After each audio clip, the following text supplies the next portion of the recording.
to get some copyright for these videos, but we don't care. We don't care. Let me know. Let me know if you guys can hear me. Let me know if you guys can hear me. Congratulations. We are 2,000 strong. This is our live channel. We don't have to grow this channel at all, really. It's a live channel. It's for people that love live streams. We don't want it to grow. I wish YouTube had a way to stop the subscription, and I was just gonna keep it at 2,000 people. I don't want any more than 2,000. My 2,000 gang, 100 in the room on most occasions. Good enough. Good enough. Sound is fun. Salute to African Man. Salute to Duke Jackson assistant. That's one of my favorite. That's one of my favorite subs, man. Duke Jackson assistant. What I'm gonna do next month, I'm gonna start sending out gift cards to give you your money back for watching the videos. I'm gonna start sending the money back. All right. So some of you guys that have been here since day one, very soon I'm gonna start sending back money for the views. All right, because this is a fun project. I'm not here to get rich. I'm good. I really am good, man. I'm not here to get rich. So that's something that we need to implement. We're gonna select 1 or 2 people every month that have been here and have been very active. And then as a community, I'm gonna either do like a special gift that I put in the mail or a gift card to grab some coffee from Starbucks, you know what I'm saying?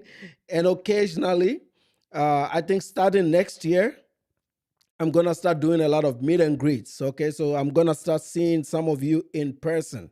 All right, I'll come to the city where you live at and I'll hang out with you. All right, okay, so that's coming up, man. Stay tuned. That's next year. Next year, I'm gonna pick out some of our good fans wherever you are in the world, man. Wherever you are in the world, you can be in Asia, you can be in Latin America. I got miles. I can afford the trip.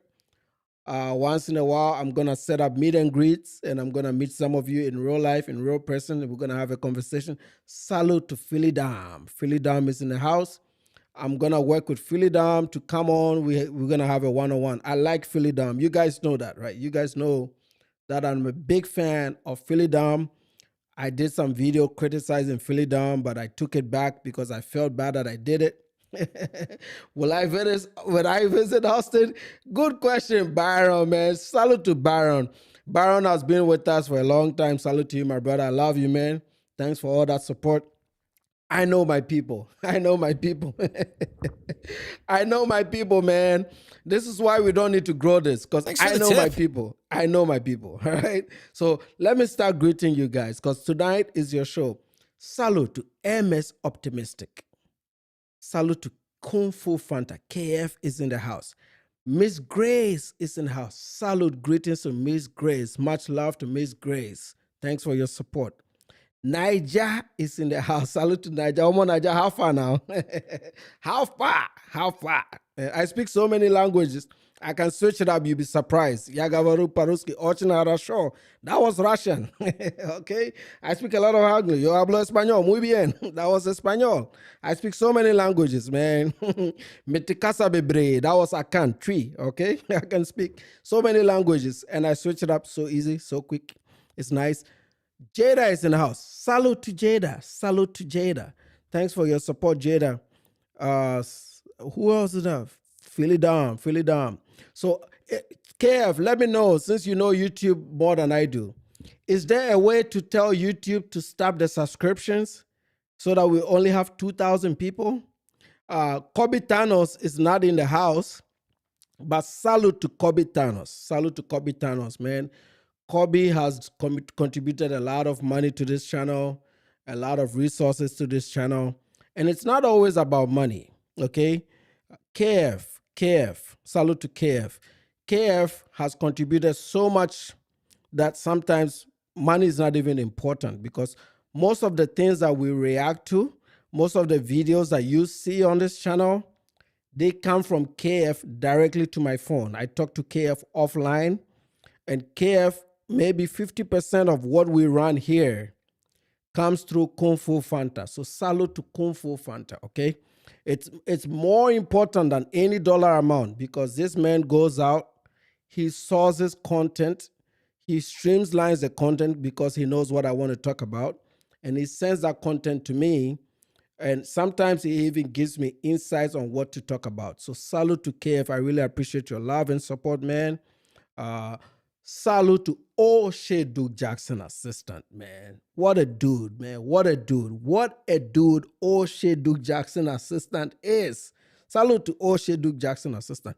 See, over here, we don't ask about ethnicity. All right. We are not the other group. You know, the other group, they like to ask about ethnicity. Where are you from? We don't do where are you from here. We know our people, all right? Salute to Travelmatic. How about Travelmatic? Salute to Travelmatic, okay? Salute to My Skin's Money. Thanks for the tip. Salute to My Skin's Money, all right? Salute to My Skin's Money. All these guys send us materials we react to.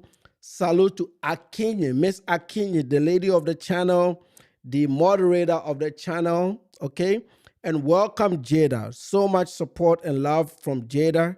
I thank you. Sometimes I want to take your phone away from you so you don't super chat because you super chat so much. Salute to FK from the United Kingdom. Is that euros or pounds? That's pounds. From the United Kingdom. Salute to my folks from London, man. The British guys, oh my God. You know, and I used to work in Bury St. Edmunds, but the British guys are special. The British guys are special.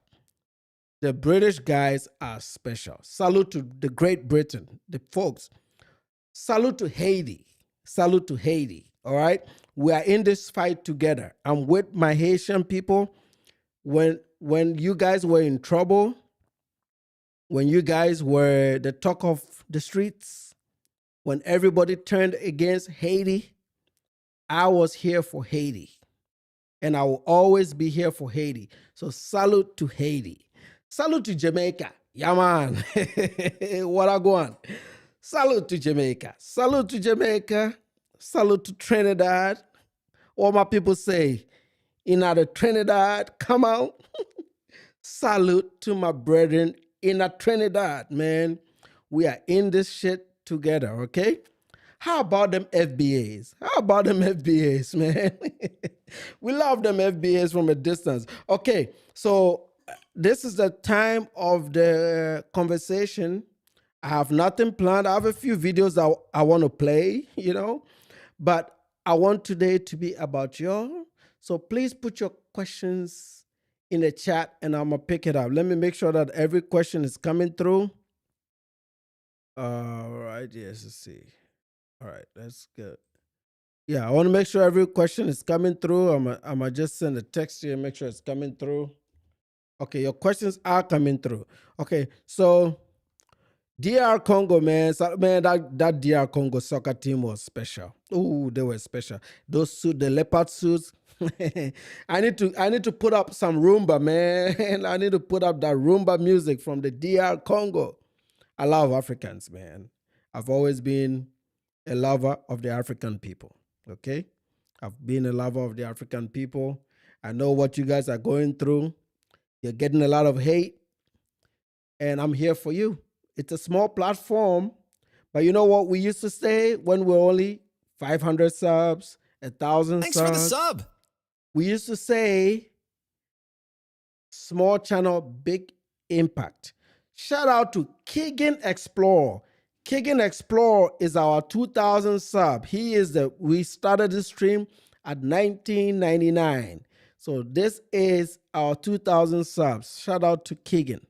Shout out to you. Welcome to the show. It gets tricky sometimes. It does get tricky sometimes. I'll let you know that. It gets tricky sometimes. So please put your comments in the chat, okay? Your comments can range from, because I have a lot of range, okay? Nobody does it better than us. I got a lot of range, all right? I read so many books. I got so much range. So please put your comments in the chat. It doesn't have to be, it can even be personal. You can ask me personal questions. I will answer. I don't hide anything. You guys know I'm an open book.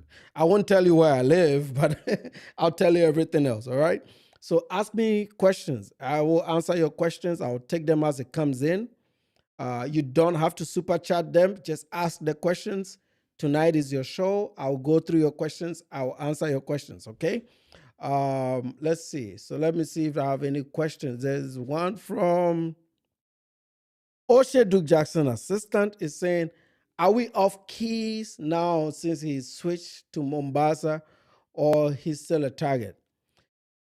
He's still a target as long as he doesn't comply with the rules. Mombasa is still Kenya. I saw the video. I've been watching him.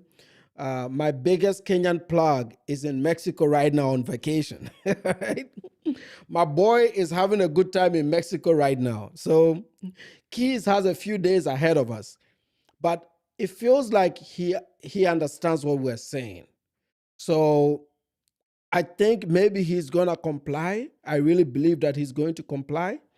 So I want to like the dude. I really want to like him. All right. I want to like him, but I want him to respect us and respect Kenya.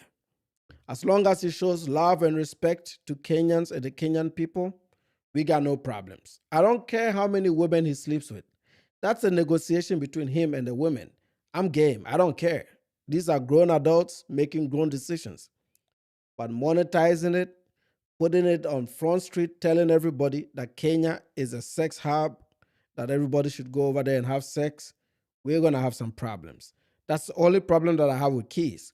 If Keys can correct course, all my resources will be pulled off. I'm not going to do anything. I'm just going to let him have a good time, enjoy his vacation.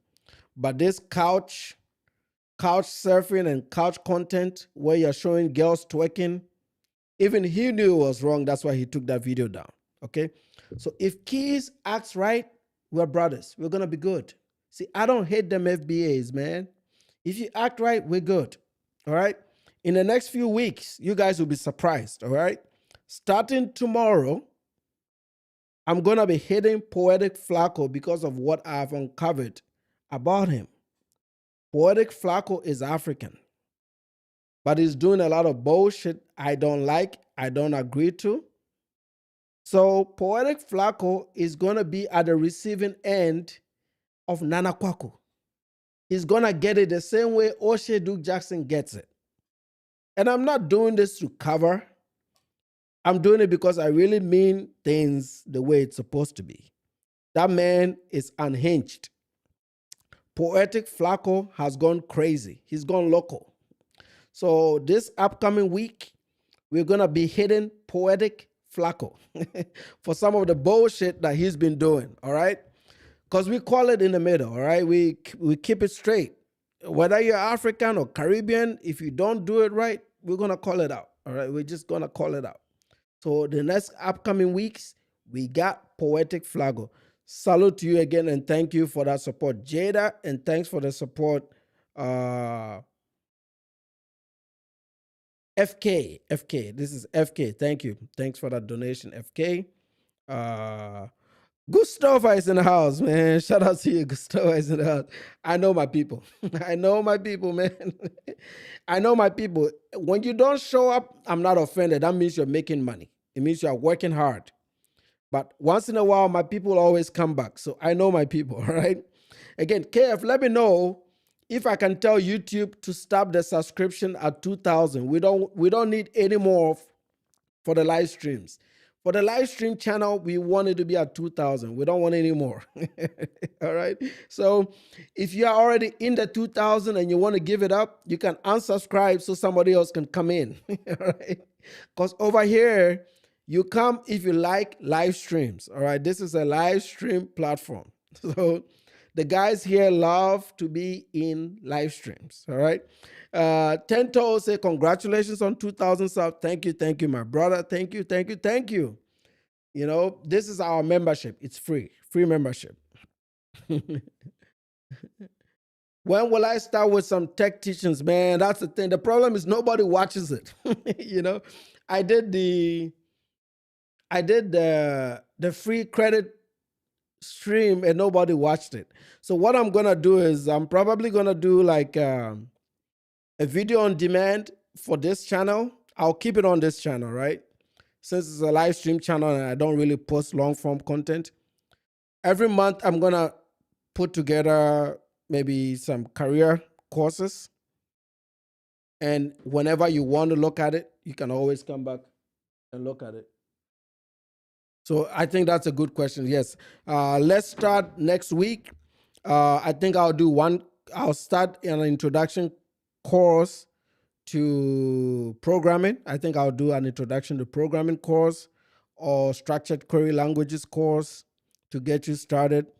And then, or maybe I'll do more generic courses where I talk about the jobs, where the jobs are. Okay. So, where the jobs are. So, what I'm going to probably do is take the BLS data every month, look at where jobs were added and where jobs were lost, do an analysis on those job numbers, and give you insights on what you should learn or where you should go next so that you are at least 10 years ahead of the competition, right? Because I think this is where the world is going now. You have to be at least 10 years ahead of the competition. Good question. Good question, Byron. Because we do a lot of stupidity here. I'll be honest. I've been part of the problem, okay? But my stuff is more deliberate. I'm not doing it because of hate or dislike for certain people. I'm just doing it just to force them to cover ground and to push them into having conversations. But at the end of the day, I really want everybody to do well. That's what it's about. So good call. I think we can get back to doing that. Time is a bit of a struggle, but it's very doable. What I'll probably end up doing is once a month, I'll look at BLS data because it comes out every month, or the ADP data for private sector jobs, and then look at where the job creation is coming from and add my input to it and add some suggestions on how people can go there. You know, a friend of mine just lost his job like 2 days ago. So the job market is pretty tough. So yeah, maybe we should start moving into more important stuff instead of talking about all this crazy stuff that we've been talking about, man. Good call. Let me see. KF is saying Marquise is complaining that he cannot find any pros in Mombasa. Really? Like, come on, man. If you come from America, you go to developing countries. It shouldn't be that hard to get women, bro. You don't need to go for the pros. Auto 718. Salute. Greetings, greetings. Thanks for being here. Thanks for being here. Let me know your comments in the section. You don't have to super chat. I will take all your questions. I have a lot of range, so you can ask me any questions. You'll be surprised. You can even ask me about tennis. You can ask me about football. Not so much about American football, but you can ask me about basketball. I used to watch a little bit of it, so I kind of know. I know a little bit, right? But I have a lot of range, so you can ask me anything. Be open about it. Even private stuff, I'll open up. I don't mind. Yeah, I agree. I agree because sometimes people think that we cover for immigrants or black immigrants that are doing bullshit just because they're black immigrants. We cover for them because we have to keep everybody, and just always bash black Americans. So we're always bashing black Americans, but then we're not bashing the black immigrants that are also creating problems. And I think we need to change course because I think Flacco is immature. Flacco is immature. He's grifting. I hate when people grift. I hate when people steal. I hate when people are dishonest. And I don't like what I've seen about him. He's too young. He's too young, so I wanted to cut him some slack. But I'm looking at this, I'm like, no, this guy is just as much a problem as an O'Shea. He's not any better. So yes, I will be covering a lot of Flacco because I don't like what I've heard about him. And so far, the way he's moving is not something that I like, even if he's an African. I don't like it. I really don't like it. Because sometimes people like Flacco make people look bad. They make all black people look bad. And we can't just sit here and bash FBAs when one of our own people are doing bullshit. We got to call it out. So I will be closing in on Flacco. He won't like my videos. I'm sure he's going to say some things, right? But I can debate all these guys all day, every day, and they will never win. I know. I can debate. He's young. Flacco is not even 30. Is he 30 years old? He's not 30. He hasn't seen anything about life. He doesn't know life like that. He hasn't lived long enough to understand. Traveling lenses. Traveling lenses salute, welcome in. He says, Nana, stay on the neck, especially Austin and Keys. Okay. Yes. Yeah. I mean, like I said, I like when people travel. Travel is good, man. Traveling opens your eyes to a lot of things, cultures, experiences. Even the guys that date, I had no problem with that. But why are they? See, when you put a country up and you say, hey, go here for sex, go pay for sex here, you are diminishing the status of that country into creating this uh, mindset that there's nothing in that country except for sex tourism. Look at the DR and look at Colombia. Till this very day, it's been almost 30 years. Colombia has been fighting to clean up their sex tourism image, and they have had no success. Thanks for the tip. So we need to be very careful. If we don't call these things out, oh, you're dick watching. No, we're not dick watching. We're just saying that, guys, there's certain things you can't do. I don't care if you travel solo, you're playing with 10 women, you're having a good time, you're doing whatever the hell you're doing. But once you start to influence people to go in, you create situations like a Floyd, the pedos will join, the child molesters will join, and then we have a much bigger problem because on the internet, you just don't know what people do. And the fact that these people don't even see what is wrong with it, that's what really beats my mind. Like, geez, you guys don't see that this is a problem. So yes, I do agree with you. I think we need to call out. I've left Austin alone because I kind of when I make promises, I keep them. So I left Austin Holloman alone because Austin Holloman is not in Africa right now. Soon as he gets back to Africa, he's gonna I'm trying to give him reasons not to return. Because if I hit him right now and he returns and I'm hitting him, it's gonna look like an obsession.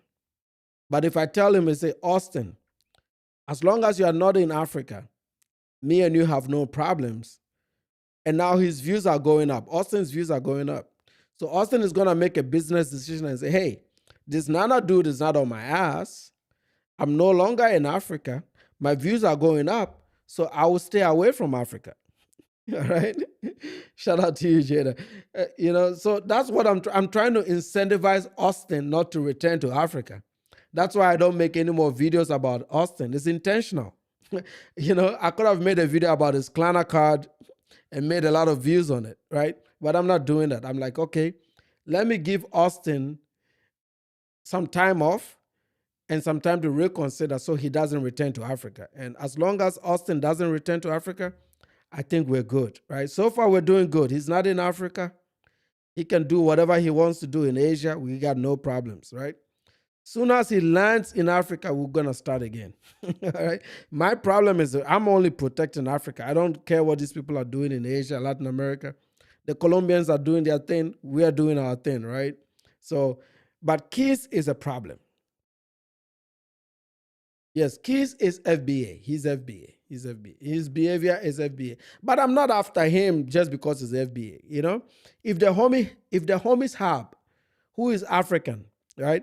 If the homies Hab goes to Nairobi, Kenya, I will make the same videos about him. So my target is not Black American. My target is degenerates. All right. These people just always want to make it like it's always Black Americans. No, it's just degenerates. So if the homie Hub goes to Kenya and does the same bullshit, he will get it from me. It's the same thing. All right. Gustav Poetic has gone, he's gone crazy. No, it's a grift. He doesn't care about Black people. I think I'm a better ally for Black Americans than Poetic Flacco. I'm sure some of you are going to laugh. I'm sure some of you are going to laugh, but I think I'm a better ally to the Black community than Poetic Flacco because I don't lie to you guys. I don't cheat. I don't steal your money. I don't have no membership. I don't sell any stupid courses. I just come here and I stream my mind and I go away. All right. And my positions are firm. I'm not moving and switching up. Everybody knows where I stand on certain things, especially when it comes to Black folk. Okay. My positions are very clear. They don't ever change. So at least people know who I am. They know that with Nana, this is what you're going to get. But with Poetic, it's like, hey, where's the money? Hey, the money is here. I'm with the FBAs. The money is here. I'm with the Africans. Godfrey, the same. All right. This is why they are all getting into trouble with the black community. And I think in this case, I think the FBAs are right. You know, the FBAs are right when it comes to Godfrey and Poetic because they're not mad at me, right? FBAs are not mad at Nana because they know what they're going to get with me. They know that I don't roll with them. So they're not going to say, hey, you know, this guy, no, no, no, no, no. They know where I stand and it's not going to change. But with Flacco, they're like snakes. Today they're here, tomorrow they're there, today they're here, tomorrow they're there. And now it's starting to backfire because the black folks are saying, hey, Flacco talking about white supremacy doesn't mean that he has, you know, like that he really even believes that there's some white supremacy. He's just saying it because that's what is going to draw that black audience. Remember, with YouTube, you don't need somebody to be of a higher income. Like you don't need to target middle income, high income people. You just need to target people who can watch your videos. Eyes. You're only paying for eyes, right? That means that as long as you have 100,000 black people watching your videos, you can say things that black people like.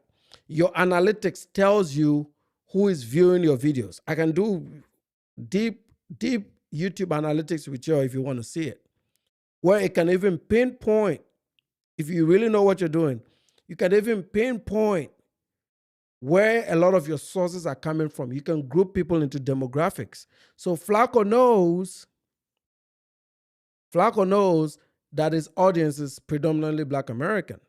So he has to be in their good graces. That's the only way he makes money. You know, but the boy is tricking the money. He's doing bullshit with the money. I don't think he's saving up. You know, he's buying Rolexes. He has no financial structure, no financial education. Look at my hands, fellas. Look at my hands. I got no Rolexes. I got no watch. No, I don't even have a Casio. I think I have one watch that my wife bought. There's no Rolexes. I'm very frugal. I can afford it.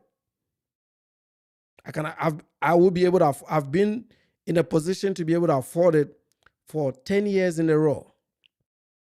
You're never gonna see me on YouTube 10 years from now wearing one.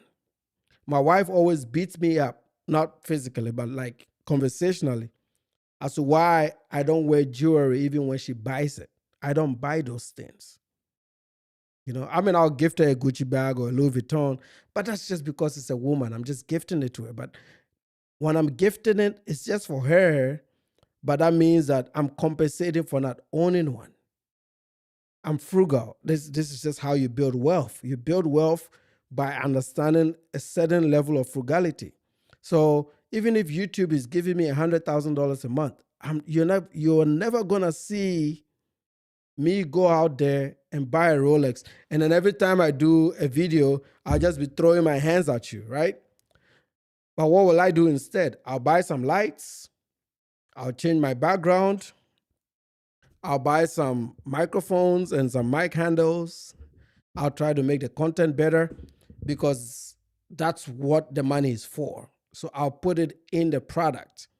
But going out there and just buying stupid stuff, like just to show off, I get buzzes when I look at my brokerage account on a Monday when the stock exchange opens and I'm up $4,000 or I'm up $5,000. That makes me feel good. I rather do that because I know the money is digital, but it feels better. It feels good. I'm not going to go out there. Now, I'll splurge a little bit on real estate. That's usually where I draw the line. But outside of real estate, I'm very frugal. And I think that's what most people should do. I think most people, for the most part, and this is not only Black Americans, I think Black people globally are horrible at managing money. All Blacks, Caribbean Blacks, Latin American Blacks, African Blacks, South African Blacks, Western Blacks, all Black people are horrible at understanding money and managing money. This is why 4 months ago, I gave you guys a book to read, Your Money or Your Life. please go and grab that book. It's probably only $5, $6. Grab a copy of that book and read it. It'll help you, man. It will really help you. That's why I put it out there publicly. Please grab that book. It will help you. Let me grab some more comments. Tentos here. Welcome. Good. KF says, I cannot stop. That didn't make me feel good. KF says, I cannot stop the subs. I would love to stop the subs. Truth Boy, salute to Truth Boy. Truth Boy says, Flacco sold his soul to whatever content brings him the most views and money. He's no different than O'Shea. Yes, he's no different than O'Shea. Like, can they not have any integrity? You know, and that was one of the problems that I experienced with Anton Daniels, because I used to really, really love Anton, right? And then once I understood what he's also doing, I'm like, you guys make enough money to where, yeah, maybe you may have made some mistakes and felt a certain way, but at some point you got to bring it home. You have to get to a point where you introduce a little bit of honesty into your life. You know, be honest with people. Don't help people out. You know, help people out. Be honest with people. Help people out. You can't eat alone. Even in as much as I believe in capitalism, you shouldn't always eat alone. I think Flacco has gotten so greedy. And now, you know, he's doing this shit with Roland Martin, bro.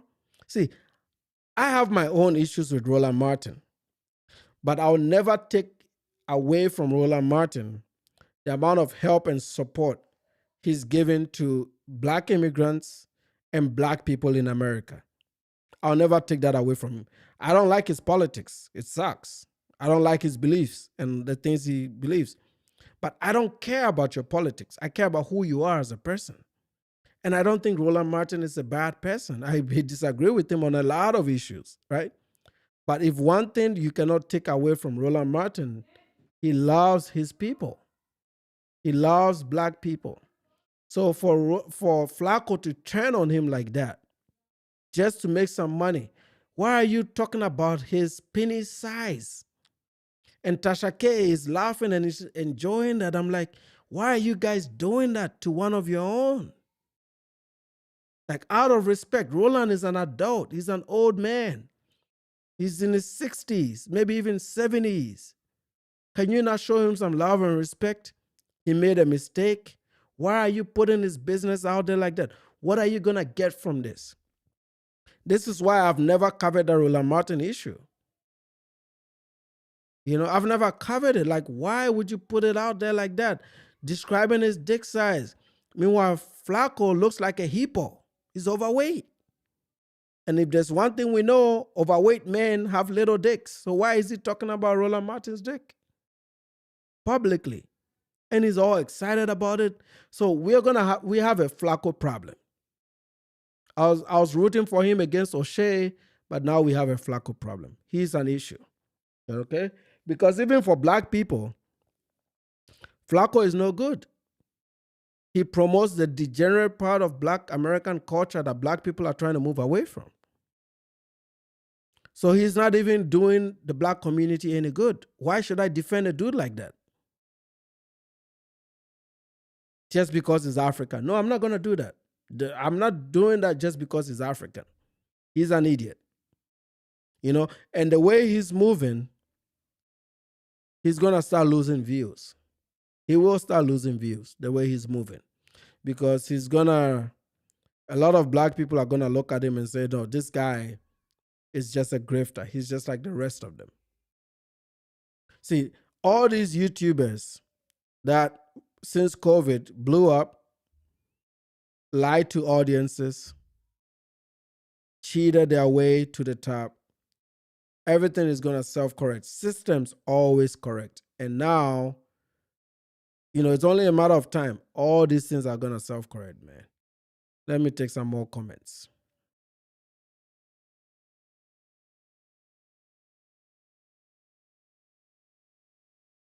Okay, so I am old French. It says you need to do African YouTuber Mike Adelabu. I think that's a Nigerian name.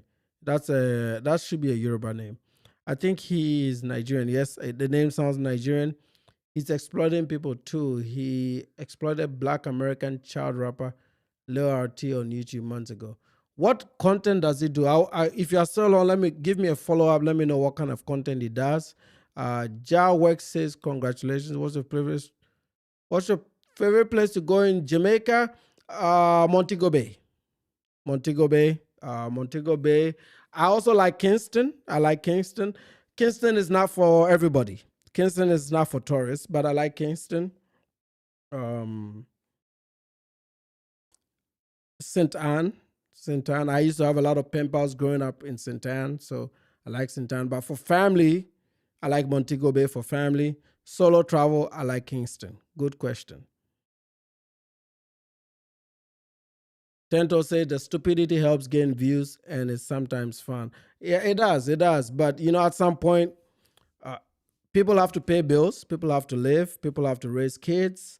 Um, People have to settle down at some point. You guys know I'm very big on marriage. I talk about marriage all the time, and I think there should always be an opportunity for YouTubers to sometimes share a few personal things that can help their audience. You don't have to always monetize stuff. This is what I don't understand. It's like all these guys want to monetize everything. Bro, if these people can sell you their drawers, they'll sell you their drawers. And I mean, I know OnlyFans models do that. They'll like autograph their drawers and send it to you in the mail, right? These YouTubers will sell you their drawers right now. It's like the level of immorality is so much that I understand why there's content fatigue and a lot of audiences are starting to move away, especially from big channels. Because once they cross that 300,000 threshold, a lot of them lose their minds, they lose their senses because they're coming into YouTube broke. They've never made money before. So they're just coming into YouTube broke. So the moment they see that $100,000 in cash, they just go crazy. They go bonkers and they start to lose themselves.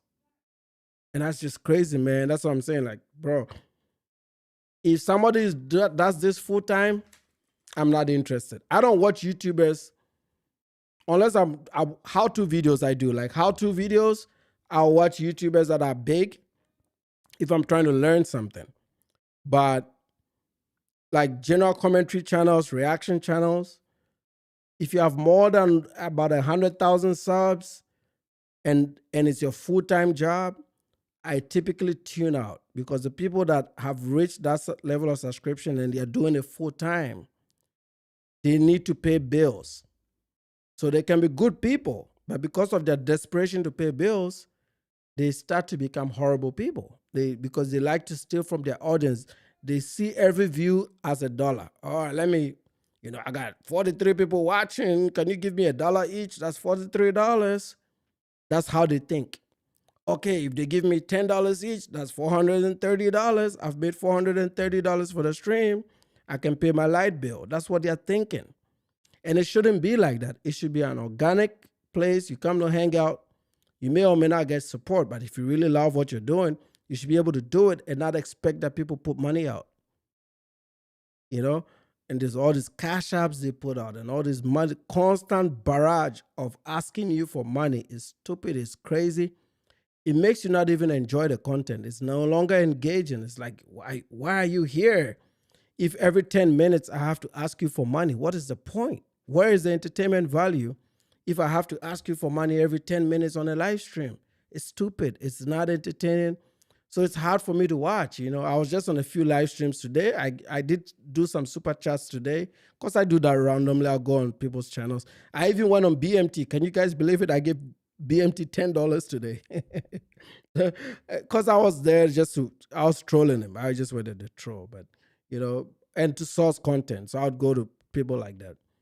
But this behavior will have to stop. If you love doing this, do it out of love and passion. But if you're doing this full time as a job, I just don't believe that they can be honest enough. I just haven't seen it. I don't think these people can be honest. I really don't. Because they have to pay bills. If you have to pay bills, you can't be. Christopher saying Flacco is on Rolama. Yeah, he is. He is, but like I said, look at all the stuff Roland Martin has done for immigrants, man. Salute to Sagat. Salute to Sagat.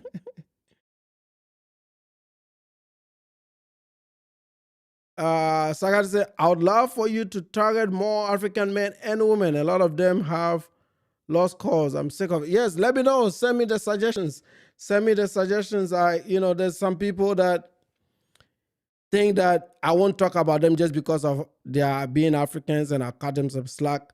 My standard bar is morality. If you drift to a point where um, it's unacceptable and it's gonna affect people, I will have problems with you, even if you're African. Like I said, I'm an equal opportunity smoke giver. There's a lot of immorality on these content spaces. We got to clean it up. We really have to. We got to clean it up. This is why I'm very transparent about my stuff, because if I don't add this level of transparency, then they can nest me in with this group of idiots, and I don't want to be part of them. This is why I don't do collaborations. I don't know if you guys have noticed. I would go on certain, like Book. I like Book because Book watches my channel, so it's like a subscriber. So Book is the only person that I've been on a live stream with him, like the last few weeks. I typically don't collaborate with these people. I don't trust them. I think they're all lost and crazies. If I can't hang out with you in real life, I will not come on your platform to contribute. And that's what I see with a lot of these guys. I will never be able to hang out with them in real life, so I'm not going to go there and contribute. But I can hang out with Book because I like Book. So yes, I'll go on his platform and I'll contribute to his platform. Glitters is here. I haven't seen you in a long time. Hi, Glitters. Yes, it's been a while. You left me. I hope that means you're making a lot of money. If you're not here, if you're not here, that means you're making a lot of money. That's always how I see it, because I look at my analytics and I have a very high retention. So the guys that have been watching me for like a year, they always will come back at some point. There's very rare occasions where people leave and never come back, right? Which is typically FBAs who leave and not come back because they didn't like a video that I did. But most of my people, when they are here, they will come back, and I never forget them, even though these are just Google names. But I know exactly who you are because you've been here. I know what you think, how you write, what your positions are.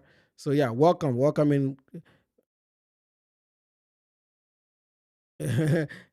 Can I use SAP to get some Powerball numbers? I think your best bet is to use GPT, or just use also the Google search engine has has a way to randomize numbers, so you can actually tell, because now they've incorporated Gemini into Google search, so you can actually use Gemini if you're just doing a search on Google, like Google search, the old search. And you can put it in and put your parameters and say, give me 6 Powerball numbers at random, and it'll give you some numbers. You might want to try that. But look at the odds. It's very hard to win, man. You just have to be lucky. I don't think a computer will help you win this stuff. Glitter, yes, I'm on TikTok, but I don't post a lot of videos because I don't like the TikTok algorithm. I struggle to understand the algorithm. I think we only have 70 followers on TikTok, but that's where a lot of the bullying goes on. So what I typically do is, and I haven't done a lot of that lately, but I used to go on their live streams, clip it, and then bring it on YouTube and spoke them on YouTube. Because here's one of the things. YouTube is a better algorithm, even though it's harder. It's a better algorithm than TikTok. So that toxicity they have on TikTok just remains on TikTok. It doesn't leave the TikTok platform. But YouTube is where the thing is. And on YouTube, all their channels are not doing great. Tariq Nasheed, he left the main channel. So now his ISM radio channel has about 70,000 subs. That's an average YouTube channel. Who else is there? Black Alpha Network. What is there? About 45,000, 50,000. That's also a small thing, right? and they have very high retention. I look at their graphs and people come in and leave because there's a lot of black Americans that bought into the whole FBA shit, and then they realize these guys are full of shit. Maybe they have African friends, they have Caribbean dogs they've been hanging out with for 20 years. They're like, you know what, I don't buy into this bullshit, and then they log off. So they really, really struggle with YouTube, right? So I think we should keep it on YouTube. We'll go to TikTok, we take their dummy selves clips, we bring it on YouTube and we lash them. Because on YouTube, they are not dominant like that. Because the YouTube algorithm really dies, like it really kills some keywords. Like they can't do the things they do on TikTok on YouTube. So I think we're gonna keep it on YouTube. If we need to multi-stream to TikTok at some point, maybe we'll do it in the future. It's a lot easier to grow your TikTok if your YouTube is already big and people know who you are, right? So I think we should just keep to YouTube. We have the live channel. We are 2,000 today within such a short time. And then the main channel is approaching 10,000. And because I work full-time, it's very hard for me to be overly consistent the way those guys are, but we'll get there. It takes time, but we'll get there, right? But between the two channels, we're averaging about 100,000 views a month. It's not a lot, but it's a lot of people, right? So, especially if you're a small channel needing discovery, that's 100,000 people that are seeing your videos every month. Eventually, you're gonna grow. It's gonna expand. People are gonna talk about you. So let's just keep it on YouTube for now. I think we're gonna do best if we just dominate on YouTube and counter the narratives coming out of Tariq from the YouTube platform. I think it's much better because YouTube is the King Kong of content, right? It is. Larry saying, Nana, does Godfrey get a pass after he disrespected Africans? So please, no, he doesn't. See, I did a reaction video today about Corey Holcomb and Godfrey, but my audio track was bad, so I pulled that reaction. I'm gonna have to redo it. It sucks. I spent 50 minutes today reacting to that video, and then I can't use the audio on it. That sucks. But I'm gonna have to redo it tomorrow, and maybe repost it on Monday or Tuesday. But Godfrey is like Flacco to me. These are Africans that have no morals. They're exactly, and for once I agree with the FBAs. They're exactly who Black Americans have issues with. They don't have issues with me because they know what my positions are. They have issues with the guys that pretend to be Black Americans. They use all the Black American resources out there, and then they turn their backs when it comes to Black American issues. That is Godfrey. That is Flacco. This is why those people are being hit hard, right?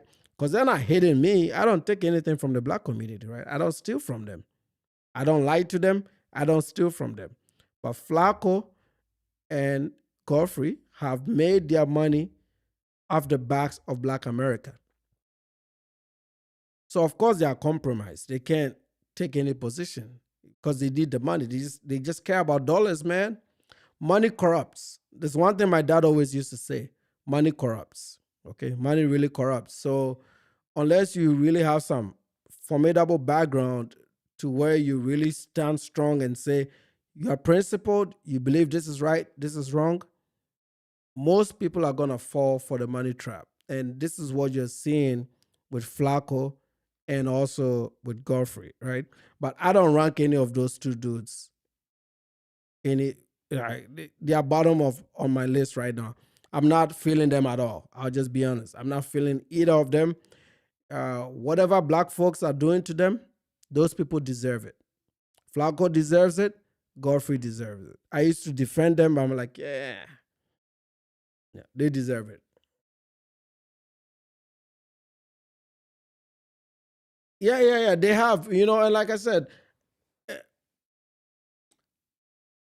and that is because they didn't trust those guys. And I don't think they didn't trust those guys because they were Africans. They didn't trust those guys because those guys have made so much money off of the backs of Black America. So if you've made that much money off of their backs, you have to be deep knees deep in support of them. And those people are trying to walk thread, like the diaspora wars are going on. Flacco is pretending like it doesn't exist. Godfrey is pretending like it doesn't exist. So as soon as they say something about the diaspora wars, black folks get mad and they say, well, look, we told you, man, these terrorists, man, these Africans, they're like this. We told you these Africans. Well, they can't say that with me because my positions are very clear. So you can't say, well, Nana was like, oh, he was with us and he's no longer with us. Nana has never been with y'all. Right? I've never been with y'all. So you can't come back and say, hey, he used to be with us. No, you're never going to say that about me because I've been on record and I'm saying it right there today. I'm not with y'all. So you can't go around and say, hey, Nana used to be with us and now he's flipping and he's a chameleon. No, I'm not a chameleon. My positions are firm. Now I can moderate a few views.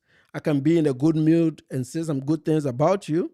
But for the most part, everybody knows where I stand. And it's not going to change. It is what it is, man. Take it or leave it. Let me get some more comments because I'm really, really behind. Sub-Saharan is in the house. Congrats on the subs. Thank you, thank you. Hopefully we can close it at 2,000 because this is our free membership. We don't want to grow this channel. It doesn't have to be that big, man.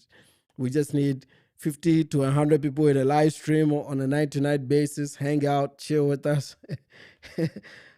Gen Z is in the house. Shout out to Gen Z. Shout out to Gen Z. Otto is saying, do you think the FBAs are online only for views? Yes, 100%. If you look at all the big channels that are doing FBA content, they were all red pillars at one point. Most of them are passport bros, so which means they were dating foreign women, so they don't have a problem with the terrorists.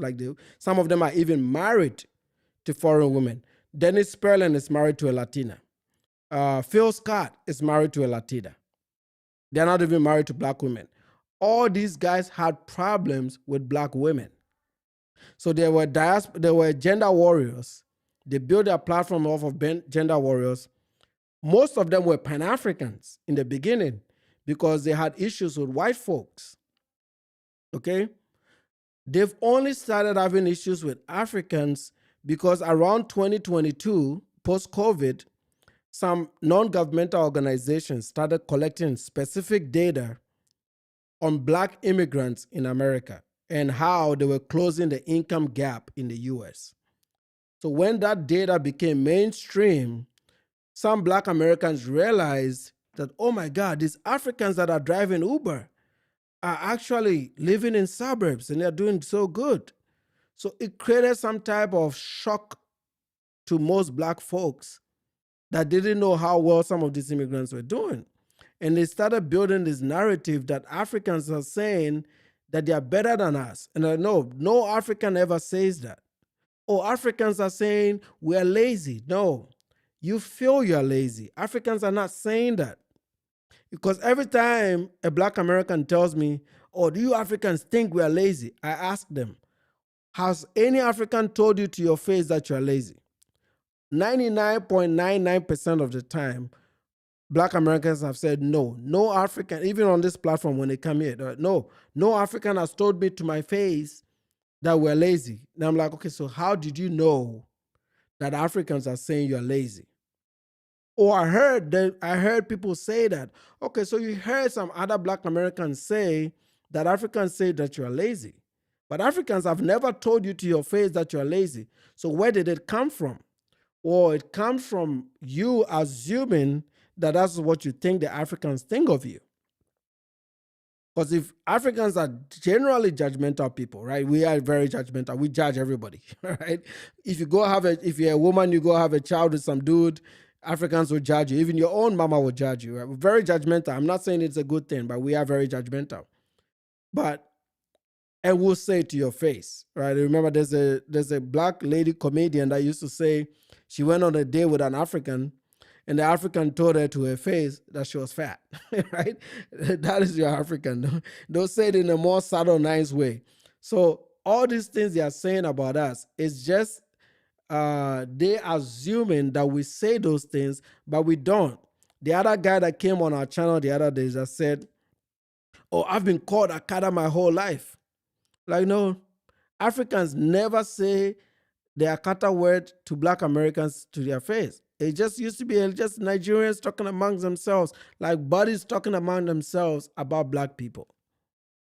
Every community and every group has a stereotype for other people, right? So it just exists amongst them. They don't go out there and say, "This is what we're calling you." They don't say that, right? It's just stereotypical stuff that stays within them. And it's only one country in Africa. It's only Nigerians that use that word. If you're from Kenya, you've never heard that word before, but you're going to be blamed for it. How come we are the only ones that have to always take up for the entire continent? But Europeans don't take up for all Europe. You know, in Europe, all the countries in Europe, I don't see Czech Republic people taking English problems on. So why should a South African take on a Ghanaian problem? It doesn't make sense. But for some reason, all of us are supposed to be one country. I believe Africans are supposed to love other Africans. I believe Africans should trade amongst each other. But you guys have heard me say this. I also believe that we are a continent, which means we are made up of sovereign states. So being made up of a sovereign state means Ghanaians have to respect Liberians for being a country, because they are a country and they are governed differently. Some African countries are a parliamentary system. Some African countries are a democracy. Some are a dictatorship. Some have military leadership, like the Burkina Faso, Mali, Guinea, and Chad. Those are all military leaderships. South Africa is a parliamentary system. They pick their leaders through the parliament system, like the UK. Ghana is a multi-party democracy. Kenya is a multi-party democracy. Malawi and Zambia are multi-party democracies. So the African political economic system is diverse. It's not the same. So why do you expect all of us to have the same problems, the same solutions, and answer for the same things? It's really unfair to us. But that's what they do in North America. They put a whole continent as one people. Somebody said, "Oh, this Nana guy is an idiot because he doesn't know that there's slavery in Africa." I don't need to know. It's a big continent of 54 countries. The fact that it exists in Mauritania in a minority tribe doesn't mean it exists in Ghana or Kenya or Sierra Leone or Liberia. There's 53 countries where it doesn't exist. Why should I worry about it? And the country that you're using as an example is not even a country that is occupied by sub-Saharan Africans. Mauritania is occupied by mostly Arabs and Arab Moors and Arab type populations with a small sub-Saharan African population. So why should we answer for that? It's an Islamic republic. It's religion first for them. But yet we're supposed to answer for that and say, "Oh, that's an African problem." It's like saying Greek problems. Greece always have wildfires. It's like telling the British that Europe always has wildfires, even though it only happens in Greece every summer. This thing has to stop. You have to respect that Africa is a continent and it has multiple countries and they all have different set of problems and solutions. And we shouldn't have to answer for all these other countries. That I've never been to Mauritania. Why should I answer for Mauritania's problems? But that's what they do. So if you are always using Africa as the benchmark, you are going to find problems because it's so many countries. So it's 1.5 billion people versus 51 million. Well, if it's 1.5 versus 51 million, then there's a lot of problems because there's so many people, right? That's the disingenuity in these debates. Like, pick one country, pick Nigeria. Someone was like, "Oh, there's this rape festival in Nigeria." Well, it's one tribe in a country of 230 million people. A tribe that is not even 50,000 people. But yet all of Nigeria and all of West Africa and all of Africa has to answer for some rape festival that I've never even heard of. I heard this from FBAs and I'm African. Okay. That means you're out there sourcing for negative information just to feel good about yourself. But yet the Africans cannot talk about your issues. That's the disconnect right there. They can go look out, source all these intercontinental issues and put it on all of us. But we can't talk about one particular issue about them. When we do that, oh, you hate us. Oh, really? So we can talk back? We can fight back? We can push back? But to answer your questions, it's for views, it's for money. I bet you if I meet Black Alpha Network in person, he'll buy me a meal or I'll buy him a meal. And he'll probably call me brother. They all don't believe in this thing. They don't believe in it. They're just doing it for money. Because the gender wars don't make money anymore. Who's making uh, Kevin Samuels videos right now? All the Kevin Samuels reaction channels have died. They don't make any money right now. Go and look at Oshedu Jackson's content. He has nothing to talk about. There's really nothing to talk about. So this is the new money. In the next 2 years, this is gonna get tiring. You know when it gets tiring? When we have another George Floyd issue, when there's some more police shootings, when something happens between white America and Black America, they're all gonna look in the mirror and say, "Oh, let's get back and start working with these people." Right now they are chilling because things are better for them, right? Things are better for Black people in America right now, more generally, right? It's okay now. You can make money on YouTube. You can make content money. So things are a lot better for Black folks right now. You don't have to hold a formal job. You can just get a camera, get some lights, come sit here and make $1,000 a month. So, and that's enough to pay the bills and still be on Section 8. So these guys have a lot of time on their hands. Things have gotten better for them, right? Even though it's still really low income, but they're content. They're content. Right? It's better than gang banging or stealing or robbery, right? So they are going to keep doing this up until the money dries out. Soon as those views dry down, a lot of those guys are going to move away from that. It's all for the views. Let me get some more. Let me see. How far behind am I on the comment? 9:18. Okay, so I'm about 10 minutes behind on your comments. Let me try to skip through a few of them. I agree. Flacco sold out. Yep. It's just about money, man. He needs to be careful though, because like I said, these people don't love him like that. They are watching the content. His videos are pretty good. So, when the product is good, you're always going to get people watching you. But he needs to also be very careful for his longevity because from what I understand, he doesn't take good care of his money. He doesn't take good care of his weight. And I think he doesn't take care of himself. He doesn't take care of his weight. And he doesn't take good care of his money. And the fact that all these three things are combined, and it doesn't seem like he has any skills outside of YouTube. Whenever you put yourself in this situation where you can't have a regular job out there, you have to be very careful because once you lose monetization, you lose the content money. What else are you gonna do?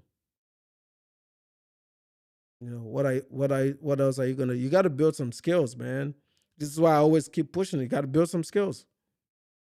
If you don't build skills, thanks for the tip. What else are you gonna get? I am Old Fresh's Montego Bay. Yeah, Montego Bay is nice, man. Not too much a fan of the water, but I think it's pretty nice, pretty safe, real good. Midwest OG said, "Why you be hating on FBS?" No, I don't hate them. I've said this explicitly that I don't hate Black folks. I can't hate people that look like me, right? I'm only pushing back on the narratives coming out of Tariq Nasheed and all these other groups. It's like they want to monetize by creating conflict between immigrants and Black Americans.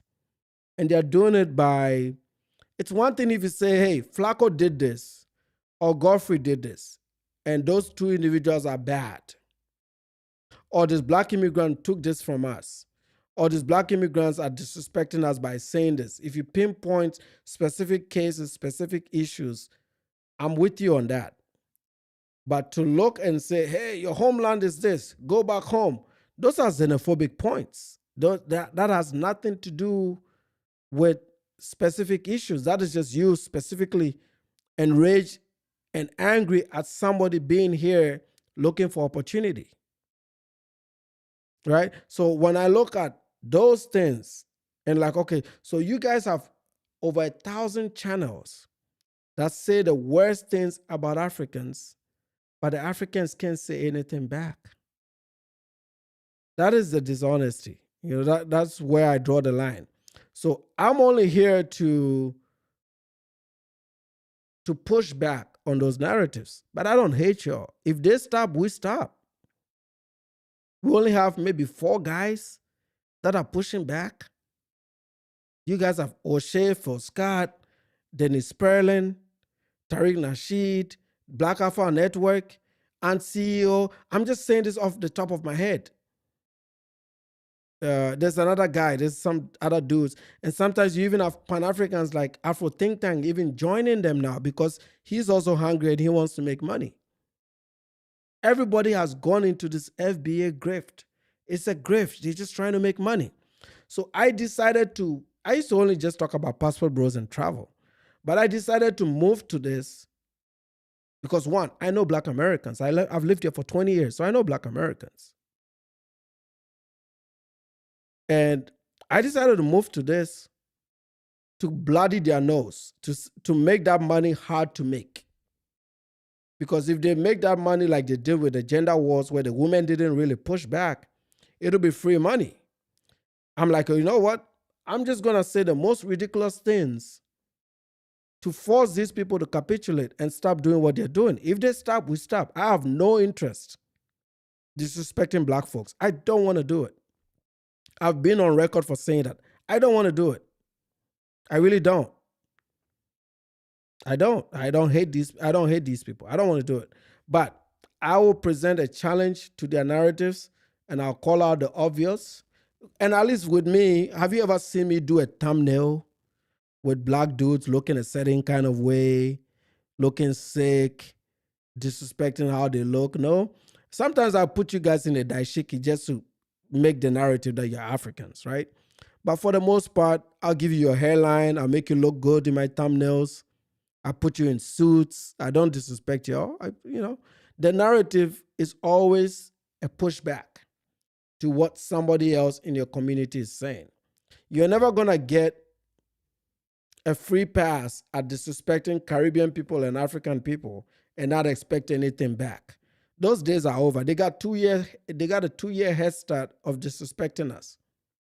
And we just listened and nobody pushed back. But now, a 2,000 sub channel can get death threats. Why are Black people sending me death threats when I only have 2,000 people? Which 50% of the 2,000 people even live and sit in Africa. Most of my audience live in Africa.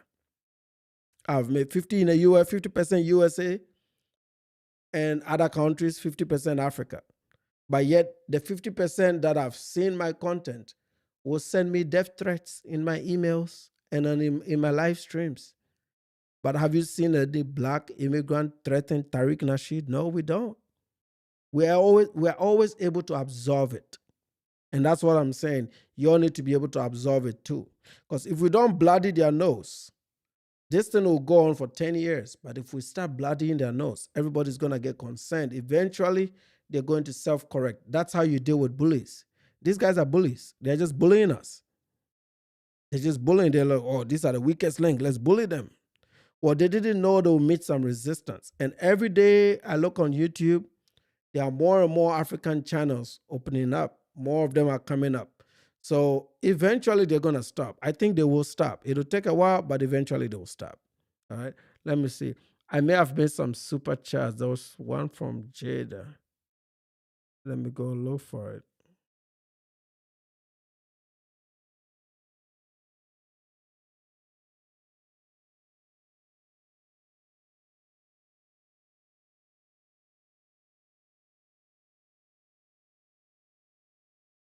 Hating on FBS traveling. No, I only talk about them when they go to Africa. I don't want their asses in Africa. That's not a secret. I don't want degenerates in Africa. That's not a secret. There's no monetization there. I was only talking about Austin Holloman. Austin Holloman was scamming your community, and I exposed a scam. Even he knows it was a scam. All right, he knows it's a scam. And who are the ninjas traveling? The ninjas traveling are all red pillars and diaspora warriors, and gender warriors. All of them were Kevin Samuels boys fighting women. So why are you traveling when you got women here? You are the ones self-hating by leaving your women behind. Who do you expect to marry your women when you leave them behind? Right? Who do you expect to marry your woman? You gotta stick together, buddy. Oh yeah, they they don't have much to debate with. This is why I'm never scared into getting into debates with black folks because I know I know I read black statistics on a daily, like my Bible every morning. So I have an idea what is going on, right? So I'm always I'm always ready and willing for them. Yeah, I'm always ready.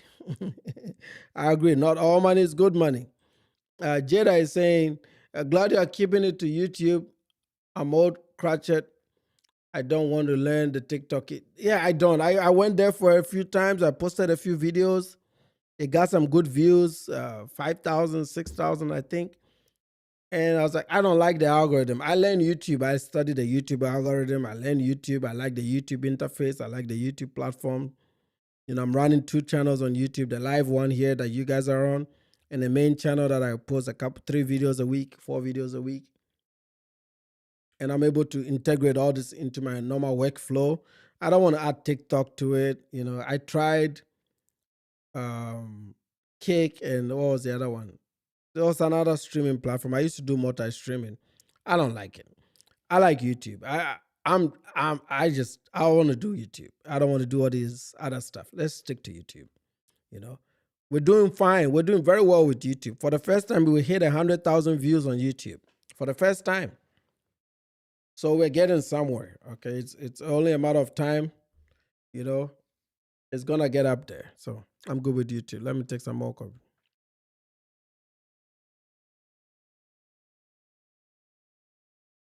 Midwest say you got issues with me. Why do you have issues with me? I'm not a tether. A tether is somebody that is pretending to be a black American, taking from black Americans. I don't take anything from you. I live with I live with the whites. I'm not with the blacks. There's nothing I do that is, with the blacks. So like a tether is like Flacco, Garfield. These guys that pretend to be on, they take from you. I don't take anything from the black community. Black folks don't super chat on my YouTube. Most of them don't watch my videos, and if they do, they just hate watch. It's not like they're watching to give me any views. They don't support my channels. I don't make my money off of the black community. Actually, on the main Anakwaku channel, if you look at my analytics, about 40% of my viewership is white people. I have more white viewers, and then the other groups is Africans and the others. There are about 25% to 30% of you that are considered Americans or black Americans that would watch my main Anakwaku channel. So I have a very diverse channel. Like my channel attracts everybody because of the topics that I talk about. White folks like my stuff, man. When I did the Crowder video, I got a lot of views from white folks, a lot of comments. Go look at the comment section. It's a lot of white folks over there, man. So I don't monetize off of black folks. I don't take from the black community. So you can't call me a tether if I'm not doing anything that is connected to the black community. If I spoke very nicely of the blacks, I'd get a lot of love and support from the blacks. But I don't do that. Right? I don't appease people. I don't want to be held hostage for my views. I want to be able to express myself freely and authentically for who I am. You like me the way I am or you don't. That's what it is. I'm not about to speak so nicely. Now, when you do things that are good, I will say that it's good. That's why I keep it in the middle. I just called out Godfrey. I just called out Flacco. They are Africans. I just called them out for their bullshit.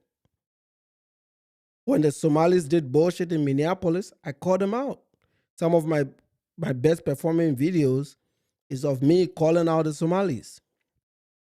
But there are no Somalis in my comment section saying that I hate Somalis for calling them out.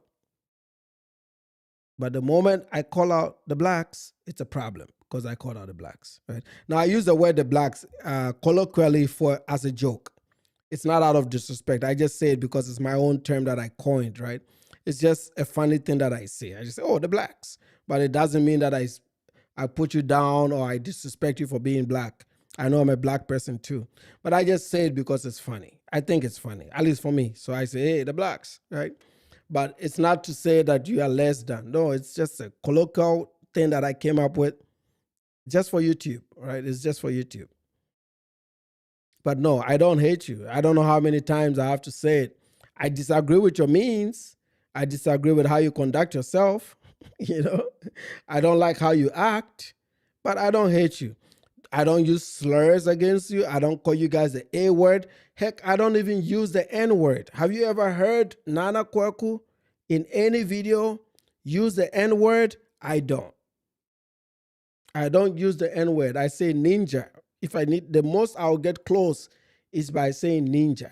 So if I'm not even using racial slurs like the N word, how can you say this other dude will say I'm a white supremacist? I don't even use the N word.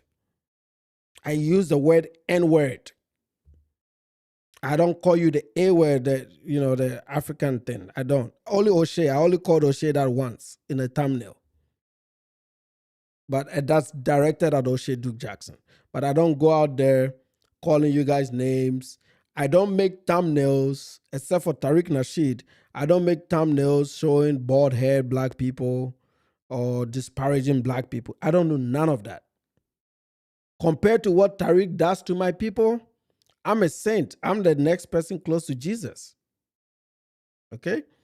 And like you said, the comment are saying, Master hating thirder. You're using derogatory words against me, but I don't even do that against you because we are thick-skinned people. The African man is a thick-skinned person. So I don't call you derogatory names. I don't call, this is how bitches behave. Like women, I don't want to use bitches to mean women because I respect women, so I'm not going to say that. But this is how female dogs behave, right? Animals, this is how animals behave. They use external words to hope that it's going to hurt you by saying certain things. I don't do that. I just address the issues. I look at an event, then I talk about the issues, then I provide solutions at the end of my criticisms. That's much better. That's much better than calling you names. Because what am I going to get from calling you musty, no deodorant? I'm not doing none of that. That's for children. You're already losing the debate without me calling you those names. So why should I call you those names? I don't need to call you those names. I can beat you at a debate without calling you those names. And that's good for me. All right, let's see. Where am I? Let me get...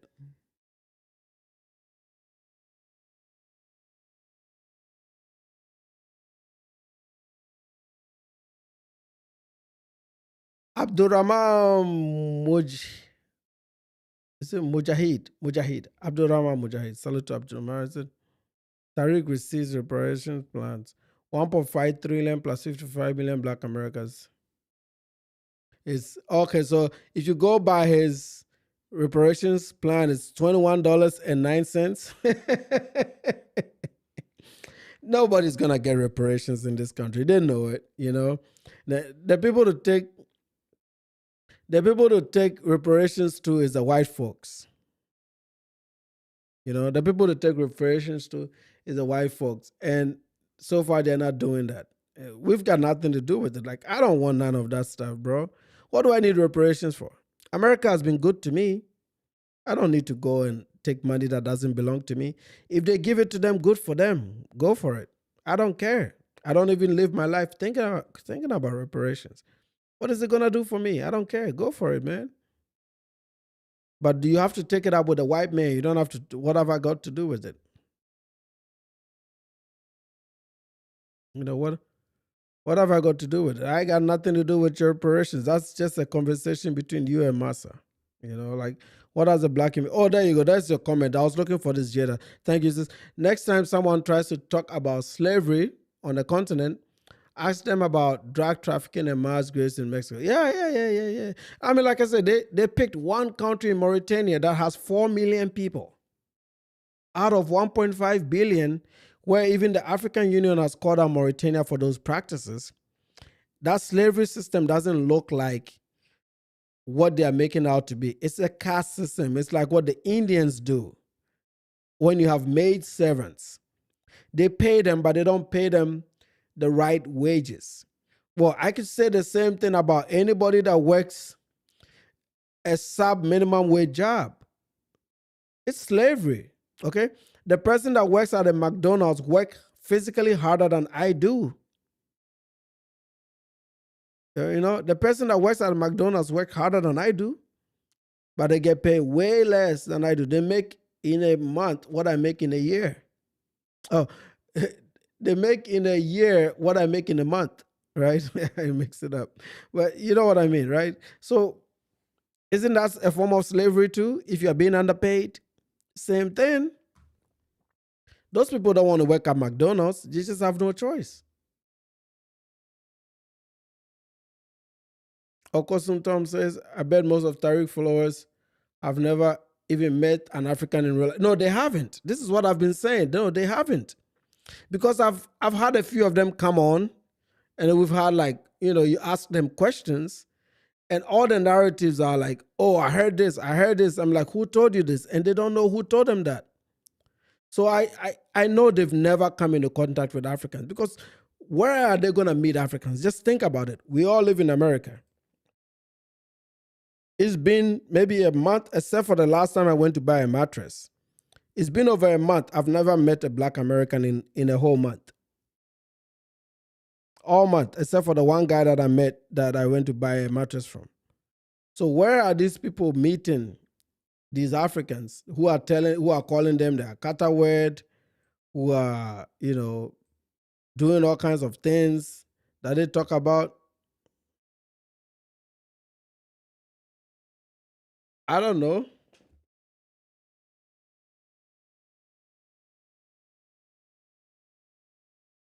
Yeah, I don't know. I think a lot of these guys have never met.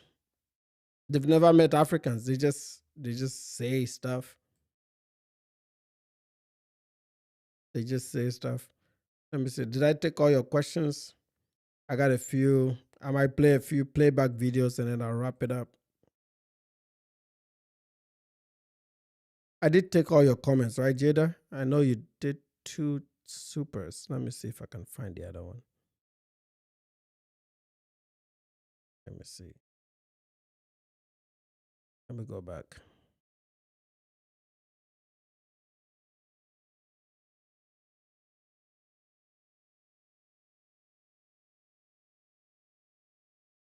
Yes, I saw that one. I read that. Okay. Oh, you did do that twice. The next time.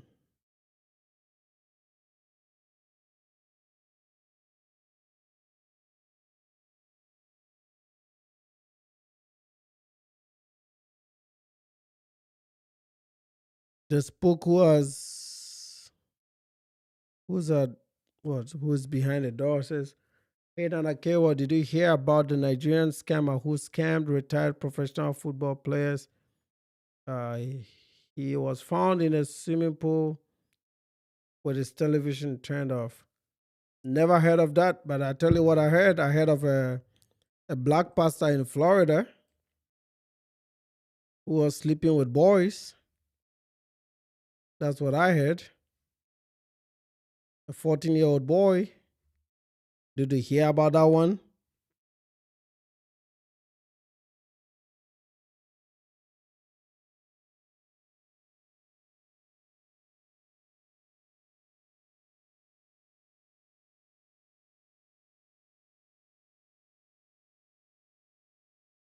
Salute to Rainbow the Gods. Thanks for your support, bro. Thanks for your support. Rainbow the God. Rainbow the God. The FBA family is the greatest black nation. You don't have a nation. You're a minority in the U.S. We have countries. We have territories. You know, in the Caribbean, in Africa, we can make we can make rules. We can make pass bills. We have legislation. Salute to Thanos. Coming Thanos now. Salute to Thanos, man. We have government. We can make bills and legislation. Over here, Massa has to make the rules, man. And see, a lot of this FBA thing you talk about, it's just for existence. You know, I always say that analogy. I can even bring sheep and goats, mountain lions and mountain goats into the US, and they'll still make more money than the average people in most third world countries, right? You make money here by existing. It's very easy. I can just walk out there and drive Uber and make 50,000 a year. And that's more money than a medical doctor makes in sub-Saharan Africa. So it's not exceptional. You are supposed to. That's the whole point. So, and the reason you're not exceptional is that these black immigrants come here and they beat you at the game. And that is very evident. They beat you at the game. You know, they beat you at the game. This is why you all keep saying, oh, go back to Africa, because you don't want the competition here. See, black, you know, and I'm about to do a story on Rosa Parks and Martin Luther King, right?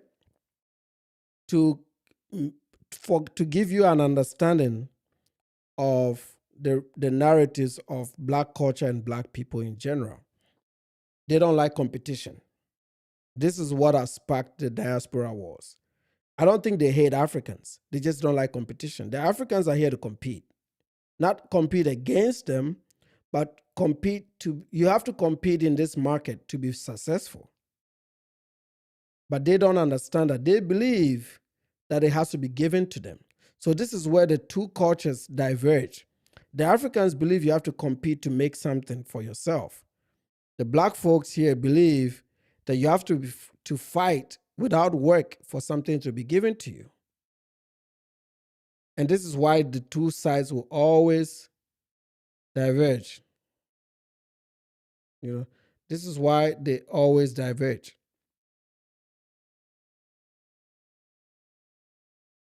So yeah, you have to look at this and say, maybe the conversation should be about learning the competitive game, how to compete. Because in a capitalist market, you have to be competitive. The era of being given stuff, that's dead and gone, man. It's not going to happen again. Nobody's giving free stuff anymore. White folks are not giving nothing. You know? White folks are not giving nothing, man. They used to give, but they are not giving anymore. And I'm about to play you a few clips to kind of give you an idea what is going on. They're not giving anymore, man. So now that they're not giving, people are just mad because they don't know what to do, man. Just go out there and get to work. Like anybody that is out there winning is now worried about black immigrants, including black Americans that are doing well. Have you heard, apart from your YouTubers that are struggling, have you heard LeBron James, Steph Curry, Kyrie Irving, all your big dogs that are making real bread? Have you heard any of them talk about the diaspora wars? They're not struggling. They're not thinking about that bullshit. This thing is for losers. It's for the O'Sheas who have done nothing with their life. You know? It's for the O'Sheas who have done really, really nothing with their lives.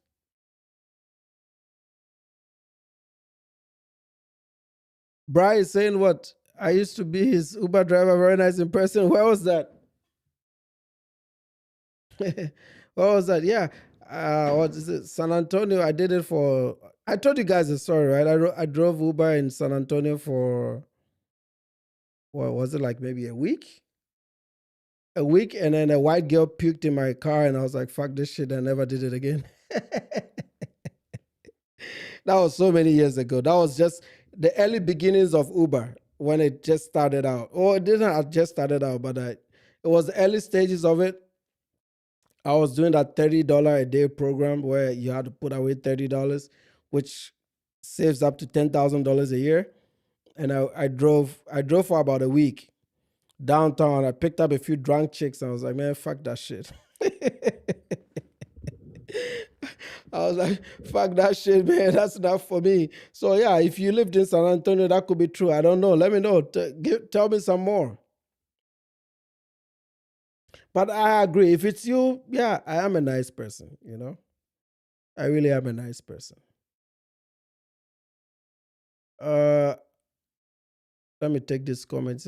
Yeah, I live in Sydney, Australia. Wow, nice. And there are hundreds and hundreds of African American. Yes, I actually know. I don't know him personally, but I know a few stories of black folks that live in Australia. They all say the same thing. America is horrible, and they're all dating or married to white girls. Yeah. No, they they the boys have destroyed their women. They blame America for it, but they've destroyed their women. So there's no way of having a relationship with their women. Those same boys are the ones that are fighting immigrants right now, right? They're fighting immigrants for no reasons. The immigrants haven't done anything to them.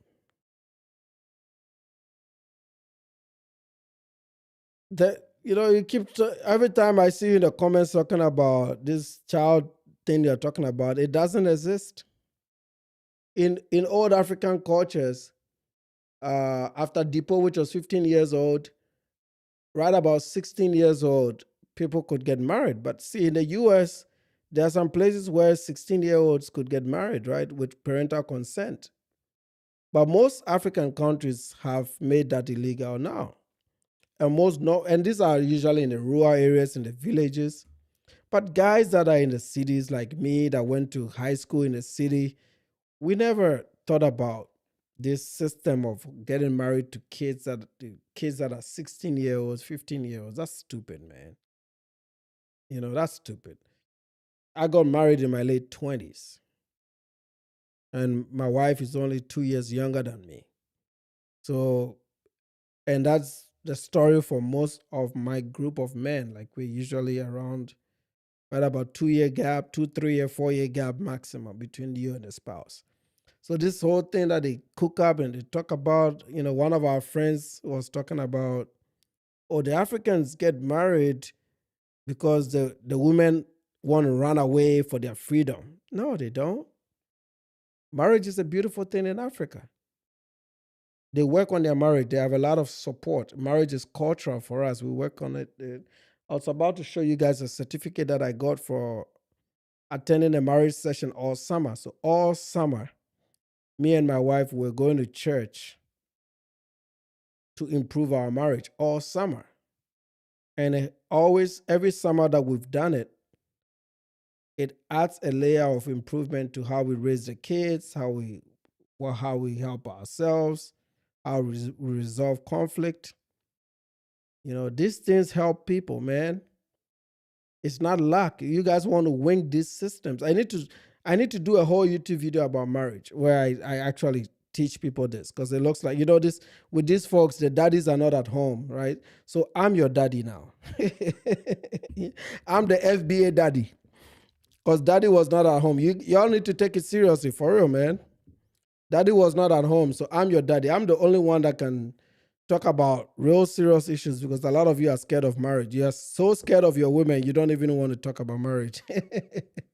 Yet, you know everything about the Africans when it comes to marriage. Like, all of you have opinions on how marriages work in Africa, but none of you have been married. It's like, what?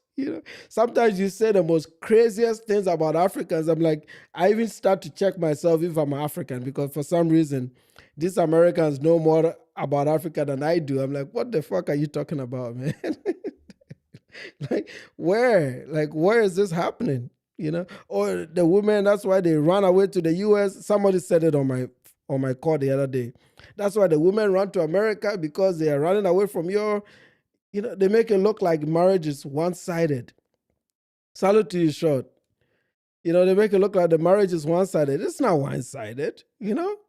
Women in Africa are divorcing men too. Feminism is in Africa too. Women have jobs in Africa too. My mom was a teacher in the 70s. So there are nurses in Africa. They have jobs. Those of you that have traveled to Africa, ask your passport bros. When they go over there, these women are working. They are working, but our feminism is different from your feminism. Our feminism is one of respect and mutual respect for our women. We show our women more respect than most people give us credit for. You know, I've never hit my wife in 12 years. I don't verbally abuse my wife.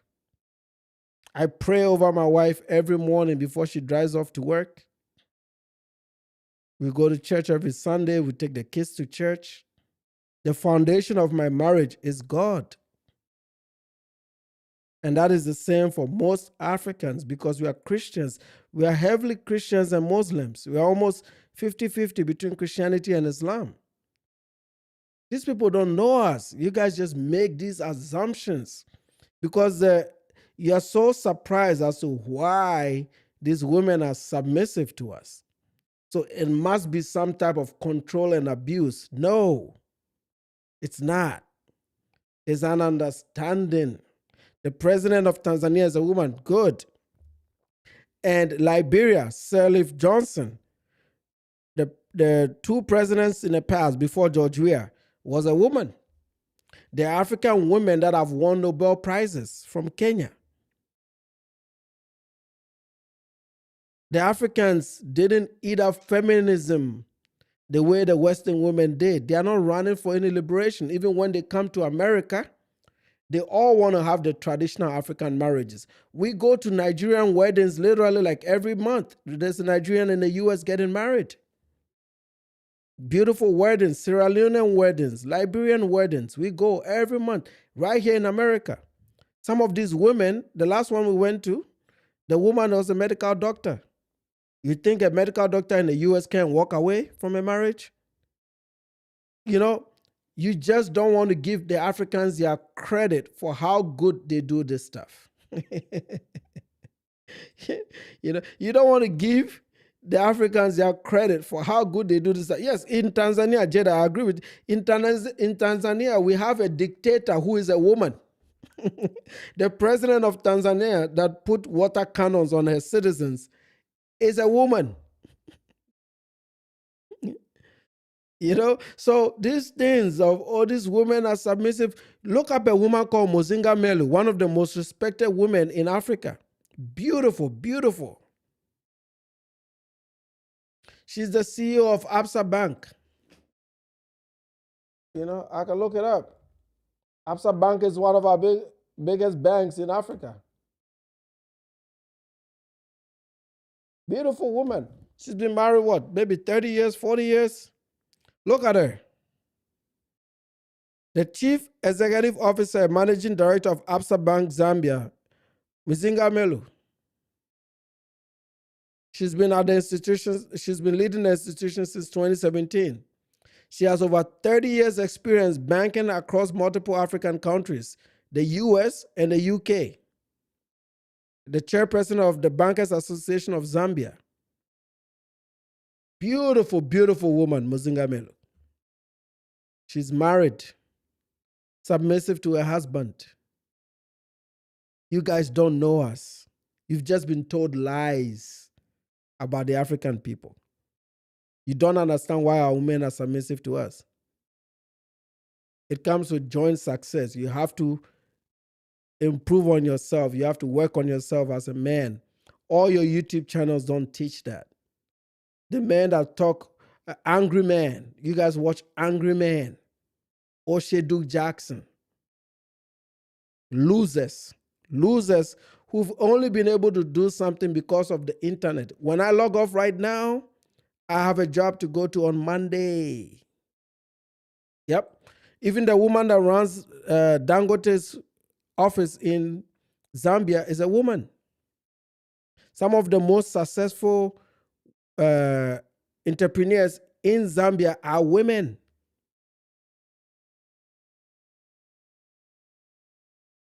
What is unhappy? This is what the Western black woman doesn't understand. Marriage is not a happy contest. Do you think the men are happy? I wanted to talk about this subject one day. You've always been fed information about people that have no marriage experience. You've never been married before. Most of you can't even be in relationships for 2 years. You get tired of each other, you leave. Okay? My wife is going to turn 40 on October 1st. In the next 10 years, she'll be 50. Is she going to look like the 25-year-old woman that I found? No. Can I go and be more happier with a fine booty Latina? Yes. But do I have to do that? No. Men are also not happy. Marriage is not for happiness. It's not. You guys have been misinformed. You don't understand it. This is why you fail. This is your Westernness. If you are not happy, women that are not happy, Ghana has a 12% divorce rate right now. The women that are not happy, they leave their marriages too. Women are divorcing more in Africa than their men because sometimes the men don't meet up to their standards. It requires constant work. Exactly. That is the context of it. If you guys want me to do a whole marriage series, I will. What do they go through? I do laundry. I clean. I cook sometimes. I help out. I take my kids to school every Thursday and Friday. My wife works hybrid. I advocated for her to get hybrid schedules. I helped her to get through law school while I stayed home and I worked and I took care of my children. Most of my African brothers do the same. Why am I lying? Everybody knows that I'm married. I'm living in a home with my wife and kids. You may be new here. This is why I'm saying a lot of you have followed stupid content on the internet. None of these people have been married before. They've not been in relationships. I am living proof of everything that I talk about. I am a living proof of everything I talk about. You just can't handle the truth. This is why you guys fail at this. Look at the black community and the marital rates. And even when the women have to show up to marriages, they're coming in there with multiple men, multiple children. What is happiness? Sleeping with 100 men? Is that happiness? Because the man can also go sleep with 100 women. And is that happiness?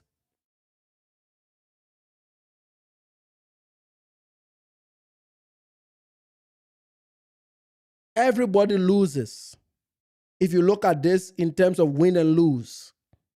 But that's not what it's supposed to be. You guys don't understand it. You don't understand what it means. And the amount of work that is required. Why am I going to church every Monday? Specifically for marriage. Why am I doing that? Why? Why am I going to church every Monday? Because I believe the foundation of a marriage is God. That's where it starts from. You guys don't have God in your communities. You've left that alone a long time ago.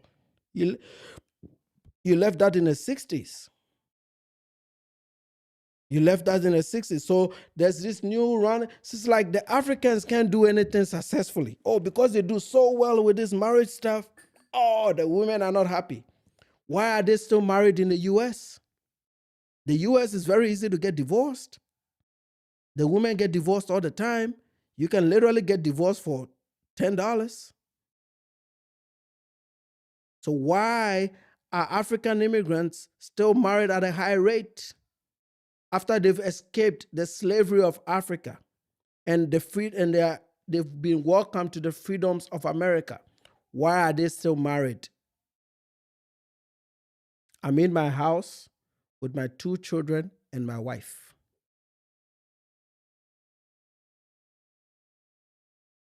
We work on marriages every day.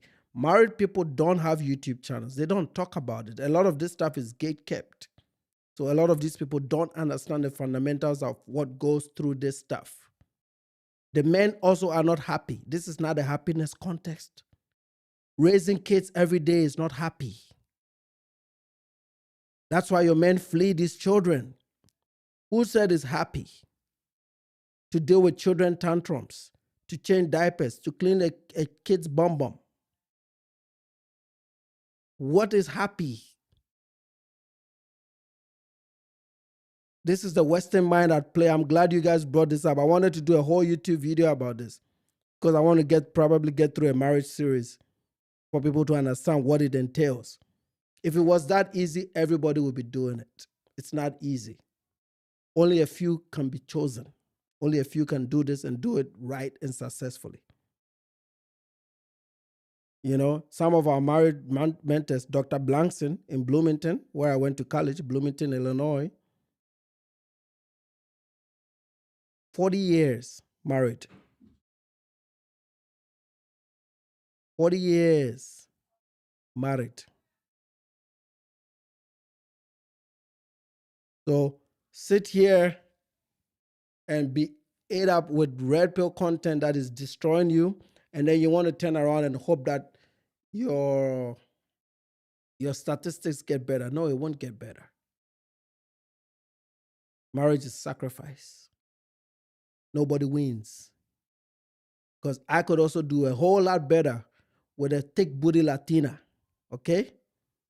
Let me show you what that is. Because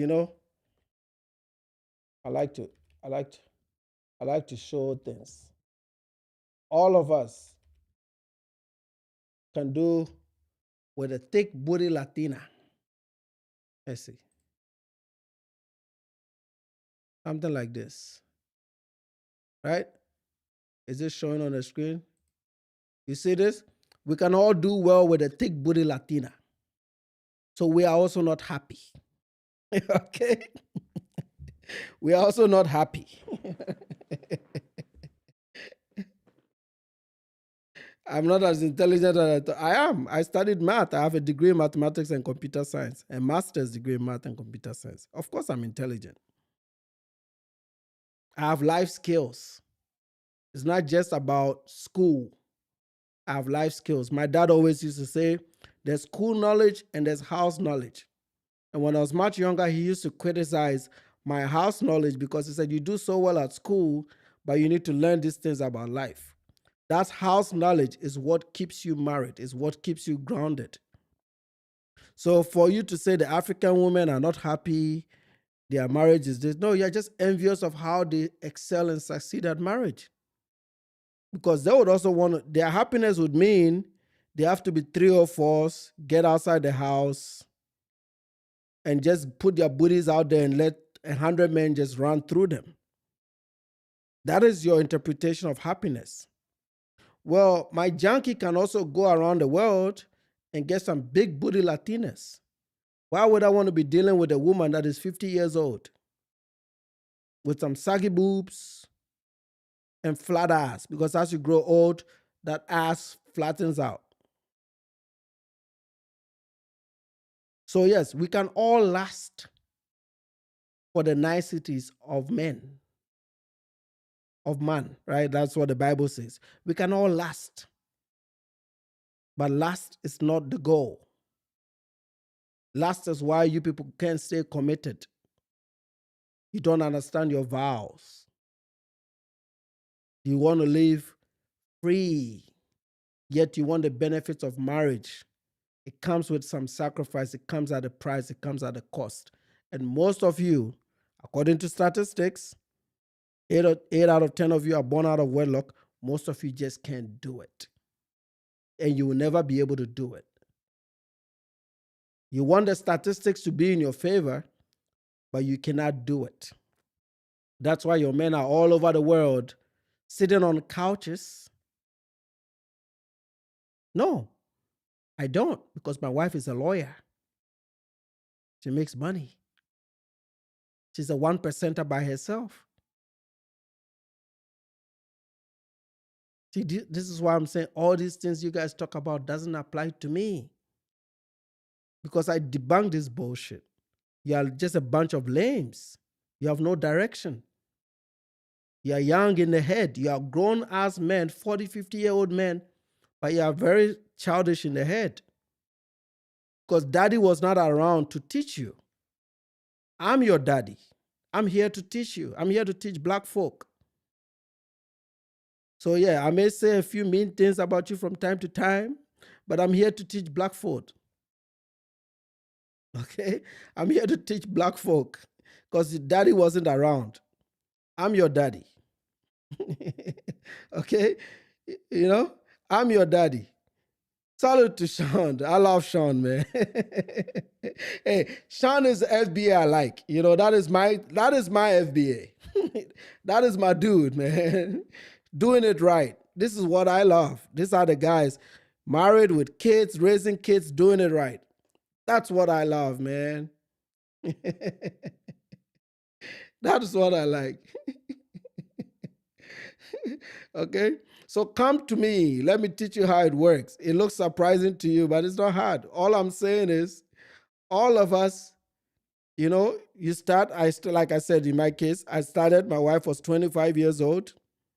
She gets to 35. She's not going to look the same way she looked at 25. She gets to 45. She gets to 55. You know, she gets to 55. You think at 55, the aesthetics, the cost of maintaining a woman at that age matches what I'll get for the same value with the big booty Latinas you're seeing on my screen? You think we also don't like nice things? You think we also can't see when the woman has some fine booty? You think we also don't want a head from a big booty Latina or big booty Mandinga chica or beautiful Sierra Leonean? Or the Liberians are my favorite. A beautiful Liberian West African. Men also have a lot to lose. But it's not, a marriage is not a contest of win-loses. It's a commitment. You make vows, you make commitment. What do you people know about commitment? You guys don't even commit to your children. Don't let me get it. Today is we are celebrating 2000. Give me some good questions. Don't let me be a bad person today. Give me good questions. Don't get me into FBA debates. But I'm just saying, but that marriage requires some work. It does. It requires some work. Only a few people can do it and do it right. I don't have a prenup. I'm not worried about a prenup. Instead of putting money away as insurance company over my relationship, I'd rather pray over my wife, go to God, go to church, learn and improve every day.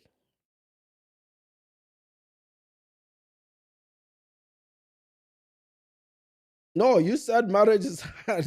You're saying the African women are not happy. That means that means they are being held against their will, which is a narrative that UFBS have been running with, especially Black American women. Okay, baby. Hold on.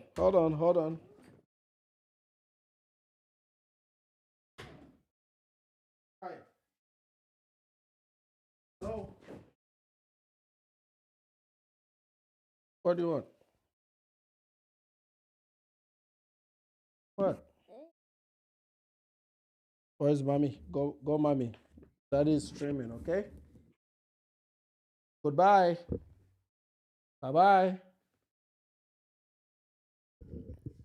Okay, so yeah, this thing is commitment. It's not for jokers. And it looks like a lot of folks in the Black community. It's just, you guys are just jokers, man. You don't know how this shit works. And I don't blame you. You know, it is what it is. I don't blame you, man. You know, you know, and we show a lot of love. You see, on my channel, like with you guys, when you have YouTube channels, you say so many misogynistic things. Women cannot even be on your platforms.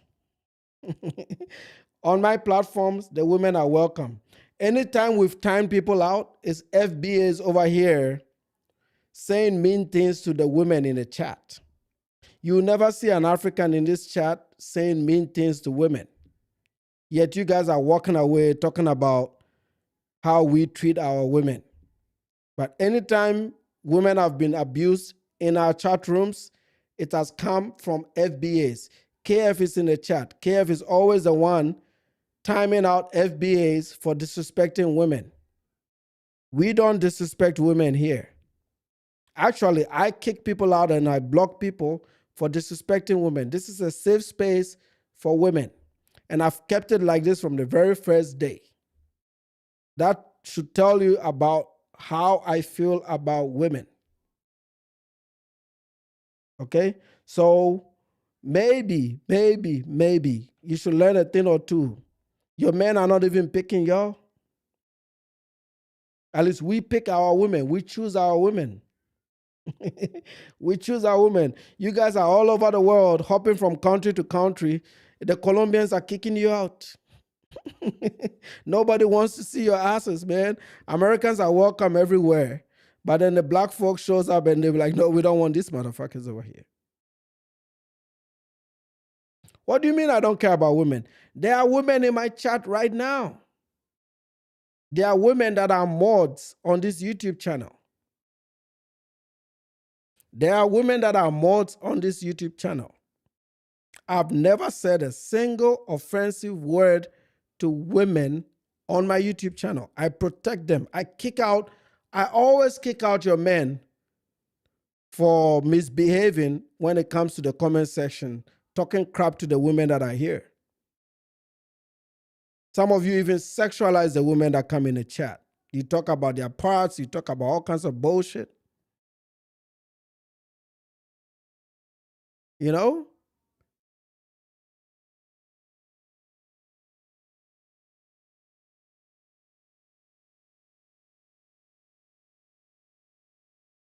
Dear Bonkers, there's no tribalism here. This is all love. I'm your daddy. I'm only here to set you guys straight, to teach the blacks about some good things. You know, we're only here to help. Salute to Salah. We're only here to help the blacks, okay? We are the extension of the lost culture. So I'm only here to add on to what the blacks are missing, okay? It's nothing but love for my blacks, all right? It's nothing but love for my blacks. What are African women going through? Tell me what African women are going through. African women can divorce. But most African women want to be married to African men. If they find the right men, they stay. Some men are useless. Some men don't want to work. Some men don't want to provide. Some men don't want to do good things by their wives. Some men want to have other chicas. When the women see that, they leave. It's the same dynamics, bro. If you go to Africa right now, you get a wife, you act a fool, she's going to leave.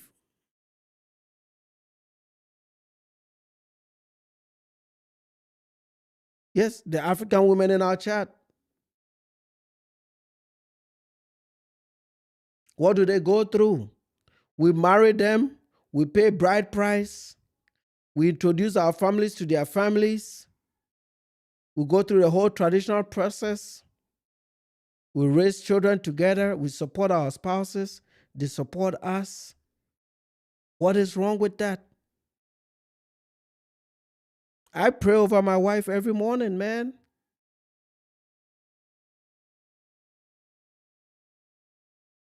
Because most of the time she has to drive to work and I don't. I work from home. She works only 2 days at home, 3 days in the office. Those 3 days she drives, I pray over my wife. You guys have been fed so much lies about us. You just don't know us. Oh, because Africans are doing marriage so good, the women have to be oppressed. Like I said, the men have to be oppressed too. We are in this shit together, man. Because like I said, when my woman is 50, her booty's not going to be like the one you see on the screen. But that's what I got. I got to deal with it. And that is okay. So the man can also leave and go do better. Okay?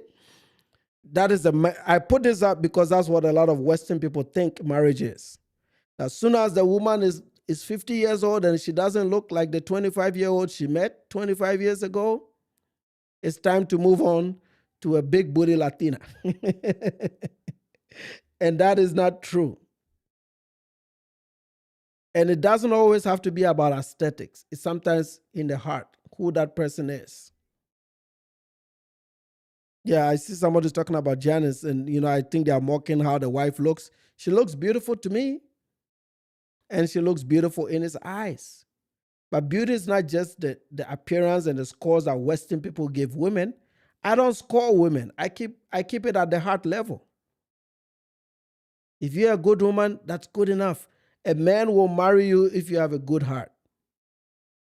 All these black women were paying money to Kevin Samuels on consultations, and whenever he made videos and I looked at the women, I could tell who would be a wife and who wouldn't.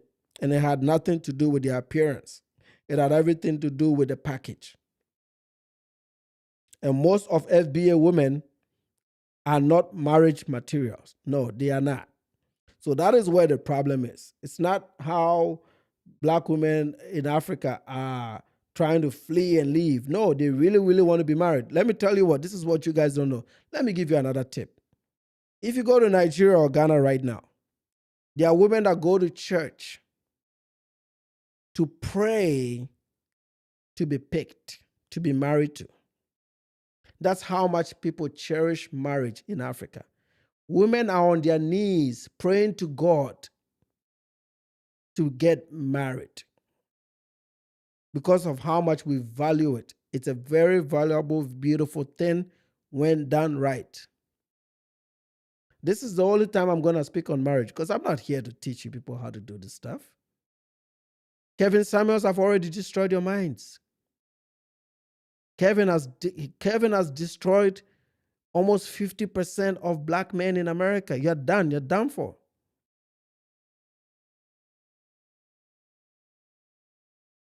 50% of black men in America are done for. Kevin Samuels have destroyed you. All of you are childless, sexless, and you're low achieving too on top of it. It's one thing if you are single and you're killing it economically. Most of you are still sucking it up when it comes to the money. You're done. You're completely done for, man. The black immigrant is now the new benchmark.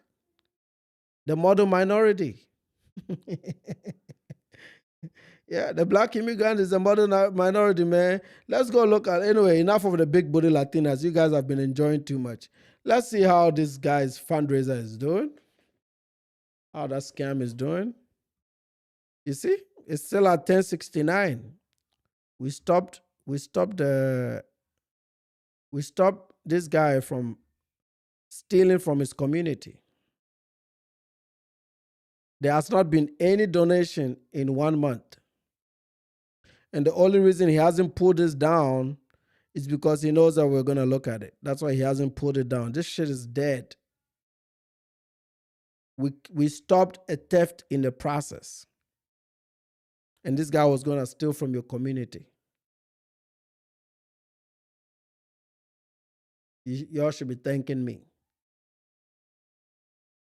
And this guy, this whole married thing, he's not going to marry that girl. And even if he does, she's going to leave because he does. See, marriage is, I can foresee what will happen in a marriage. These people won't even last 2 years when they get married. Because of his background, he hasn't done the work required. There's a lot of work that goes into this stuff, man. I'll get up and show you guys something. Like, let me give you some music while I go grab this. I'll grab you guys something. I want to show you something. Since we're on the topic of marriage, I was going to do a whole YouTube video about it, but since we're on the topic of marriage, let's see. Let's do music while I go pick up something. I want to show you guys something just to give you an idea. But like I said, I'll do a whole marriage series on YouTube. I have to. I have to save the black.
Well, ask her if she needs it now, if I can do it in 15 minutes. Close the door, please. Close my door.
All right, sorry about that, guys. I had to take a little break, help out with some house activities.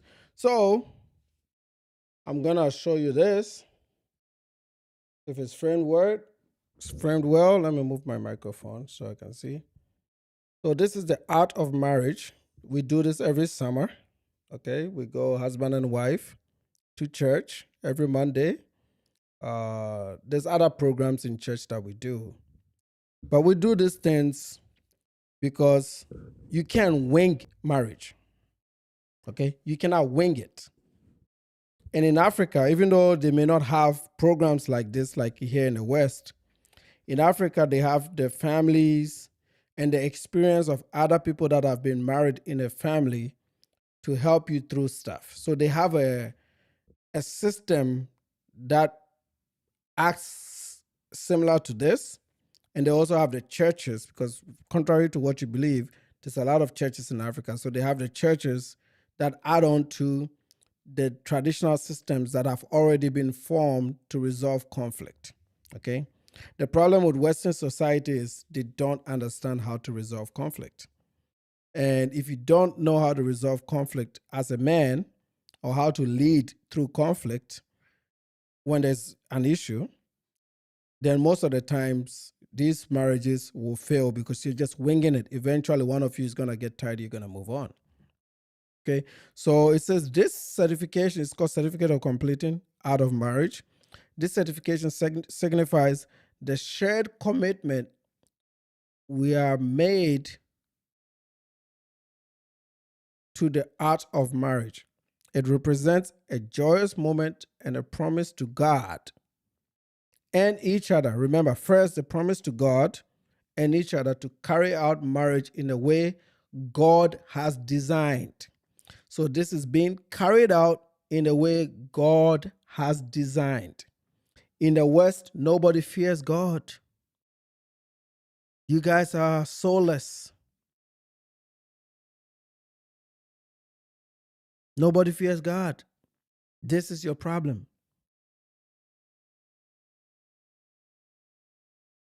So yes, when you guys talk about this, it's because you have no idea how it works. All right. That's all I'm going to say about this issue. But I know what your problems are, right? And I know that this is one of those things that you just can't resolve. Let's see. Let me take a few more of your comments. So there's comment days, and then enough of the trolls. But let's go. Is this the Corey Holcomb video?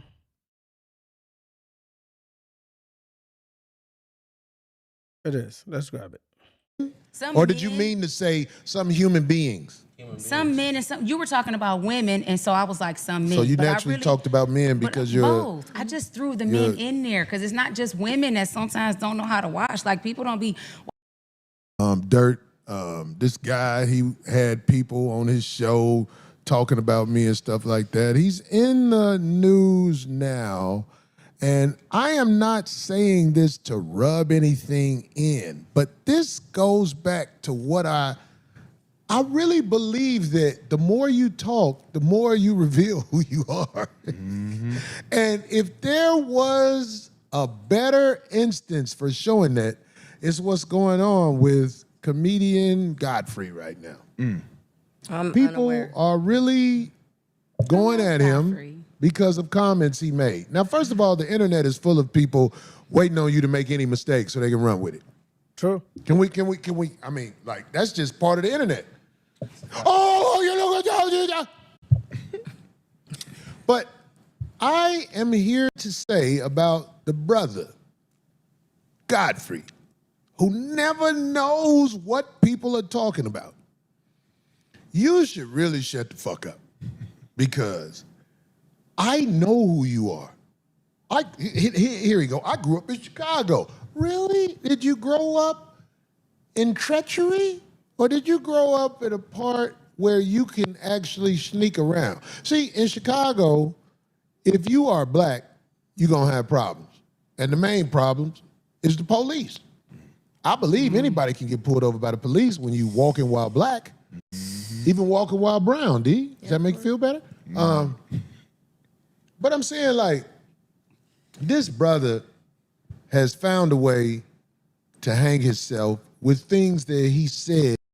Jada, what live stream are you talking about? Was it did I miss some live stream today? Was it Salah, Jada, what is that as a Austin Holland? I see Z.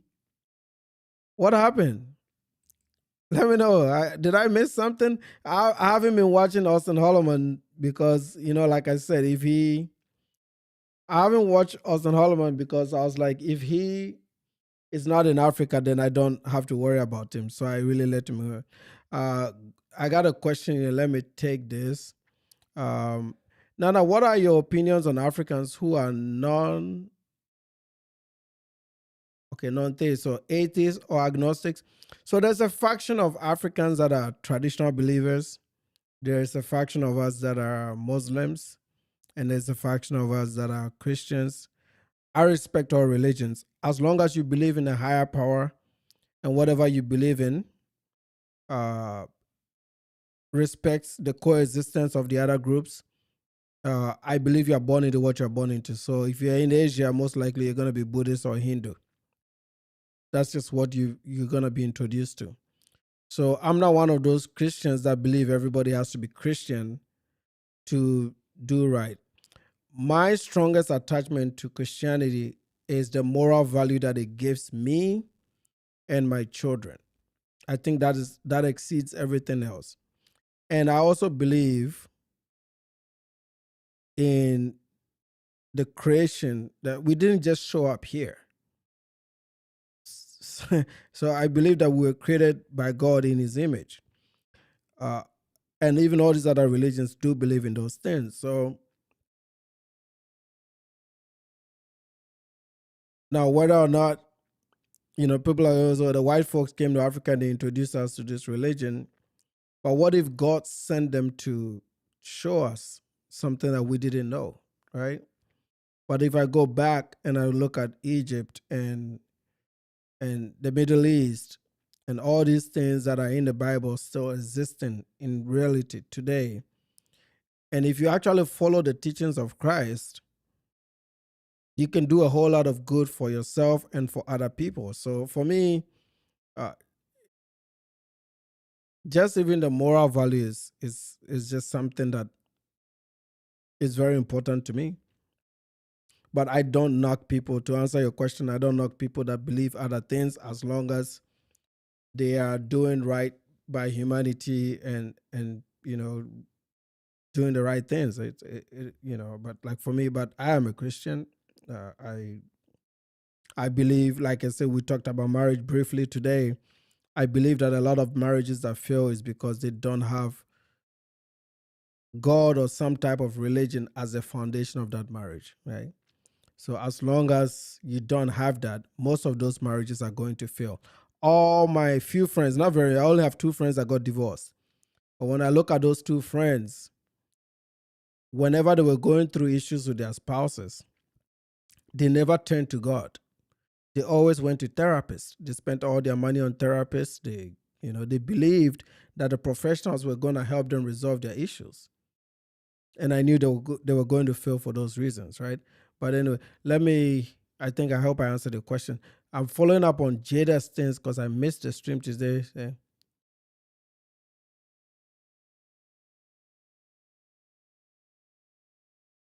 Okay, so when they came back to the live stream, because the cutoff was so abrupt, Z confessed to smoking weed, which for some reason he acted as if it was illegal. But yeah, I knew that girl. I mean, just how she conducts herself. That's what I'm saying. These guys are Austin is. This is just a typical Western relationships. It's not gonna work out, man. She's just using him to get somewhere. She's gonna leave, and even if if they ever have a child, I feel sorry for that child, man. So is this Jada? Is this live stream still available, or he took it down? Oh, so they took a bus from Malaysia to Thailand. Why not fly? Isn't that like a $50 flight?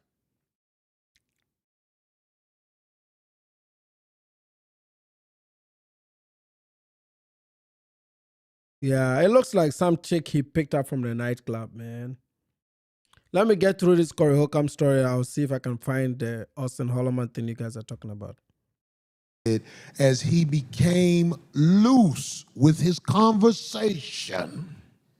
His conversation has him in a rut where people are questioning who he really is. And I am here to tell you, like I said when Vlad was on this show, Godfrey is literally one of the greatest at being phony.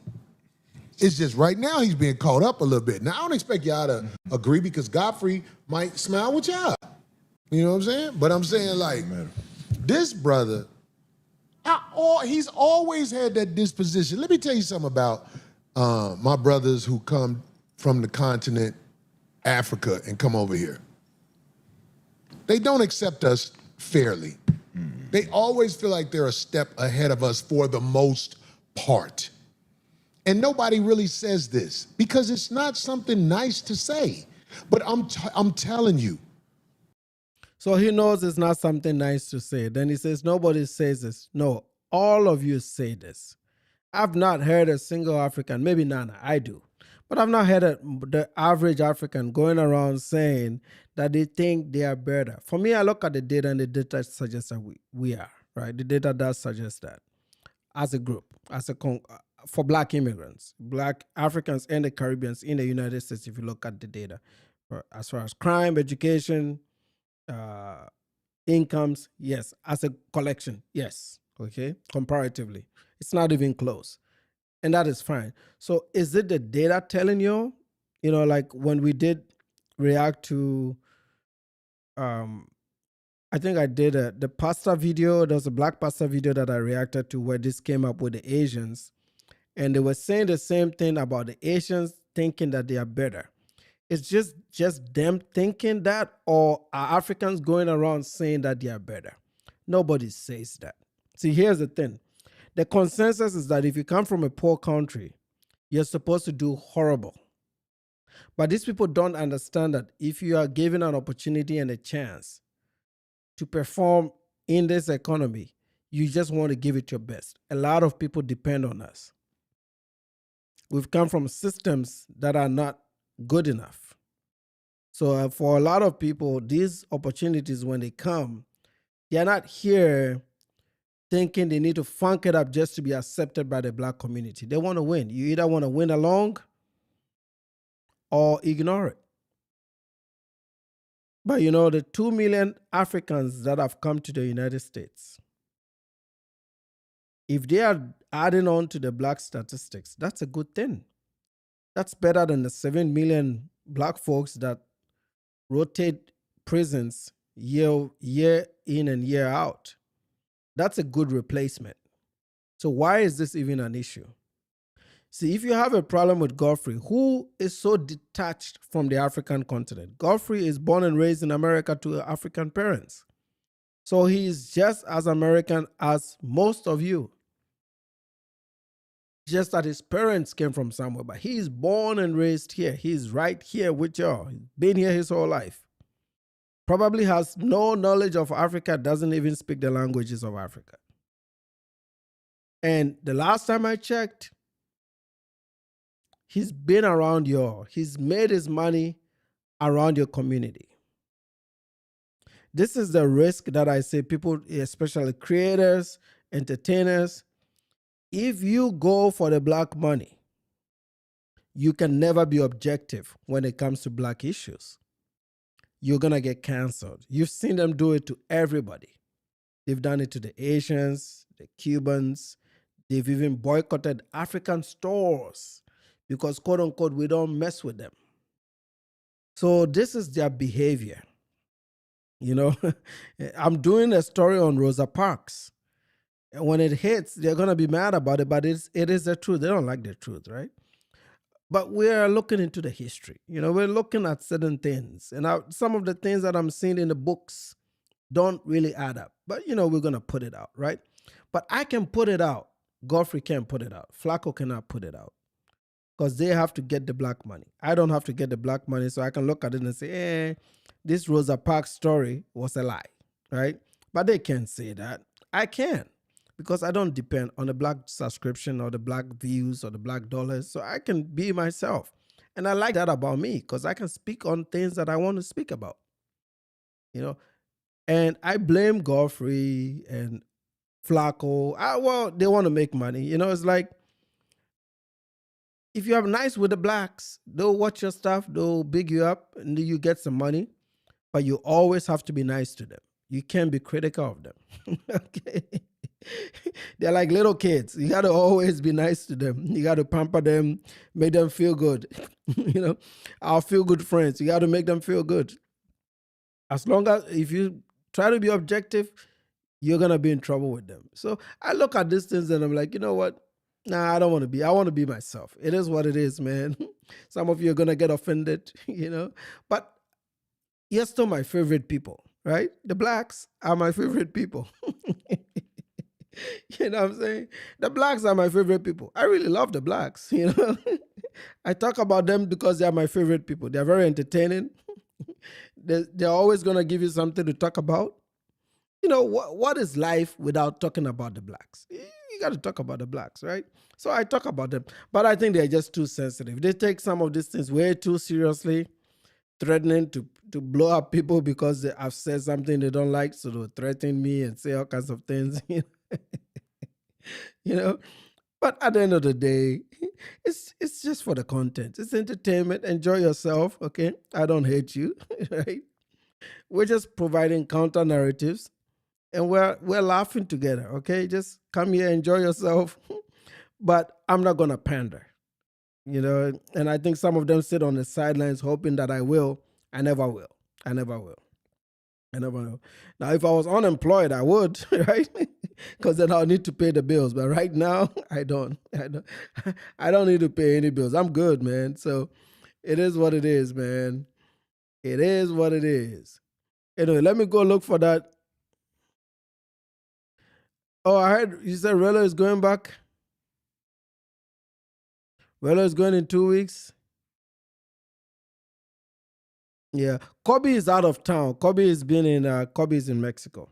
So we're gonna work on something when it comes when Kobe gets back. But the Relo trip is gonna be interesting. I think Keys might have a break. Salute to you, Akinyi.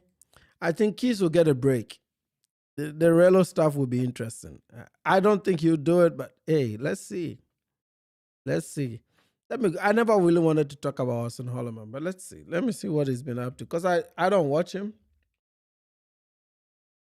I did, I said it earlier on in the stream. I stopped watching him because I want to give him reasons not to return to Kenya.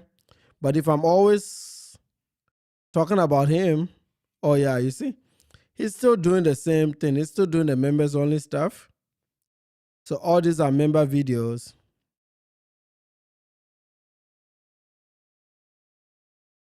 Yeah, all these are member videos. But this feels like a visa run, right? This feels like a visa run. It looks like he's going to go back to Kenya. Yeah, all these are member only. The videos are all member only. So those of you that were able to watch it, I think I'll just take you at your comments. But let's see. How is he doing? I got scammed, robbed, falsely accused abroad. He's slowly meeting his 10% mark occasionally on some videos. But the thumbnails are still not consistent. He tries, sometimes he remembers and he makes them a bit more consistent. This one only got 825 views. No, his content is still not any better. Occasionally he gets some views. He hits the 10% occasionally on some views. But the videos are still not doing too great. No, they're not. He got that one big hit, the I'm leaving video, because a lot of reaction channels picked up on it. But outside of that, his stuff is not doing well. I mean, this guy's YouTube career is just as good as done. Yeah, as good as done. I don't know why he won't just dump the girl and join the FBA grift. That's how he'll make money. If he dumps on Africans and do FBA content, he'll make so much money. But he does really believe in his Pan-Africanism, I guess. He does believe in it. But hey, so Malaysia to Thailand. I feel sorry for these people, man. When I watch him, sometimes I want to cry for him. I feel so bad and sorry for him. Like, what a waste of life, bro. But anyway, my brothers who come from the continent. I'll look at then. Yeah, if Corey Holcomb is joining the FBA grift, I guess this is it for these people, man. They're all done.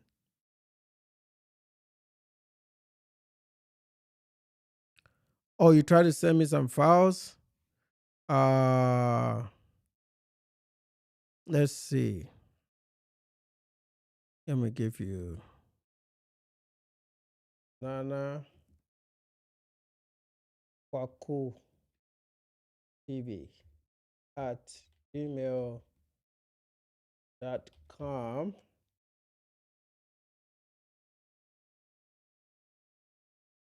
Right there. That is Jada.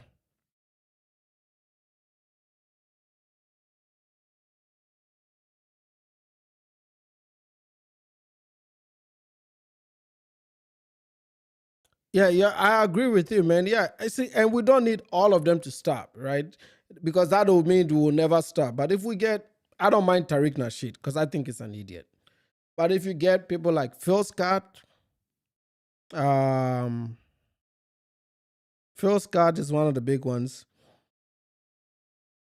The grifters, the ones that used to be Pan Africans, but then they switched up on the Africans, even though Africans didn't do anything to them. So Phil Scott, what's the other guy? O'Shea and Dennis Sperling. If we can get three of them,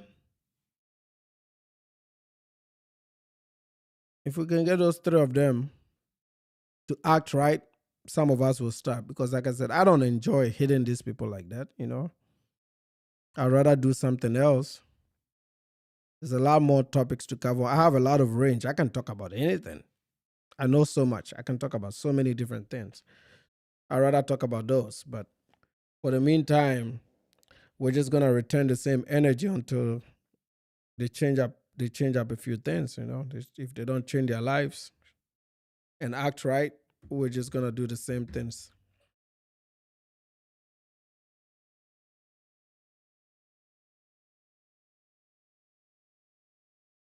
I said that's not what he typed.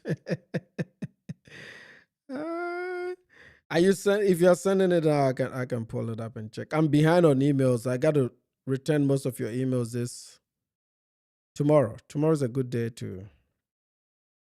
I've been doing some side contract work, and then kids are back at school. So that's really been eating me up. But tomorrow might be a good way to get caught up on emails.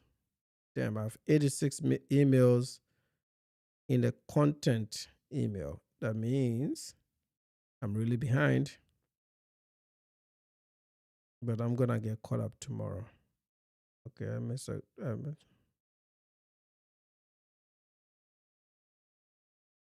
Oh damn.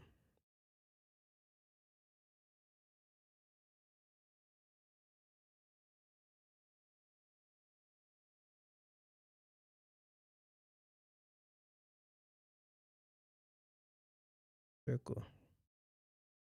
Pickle send me a code, but how do I?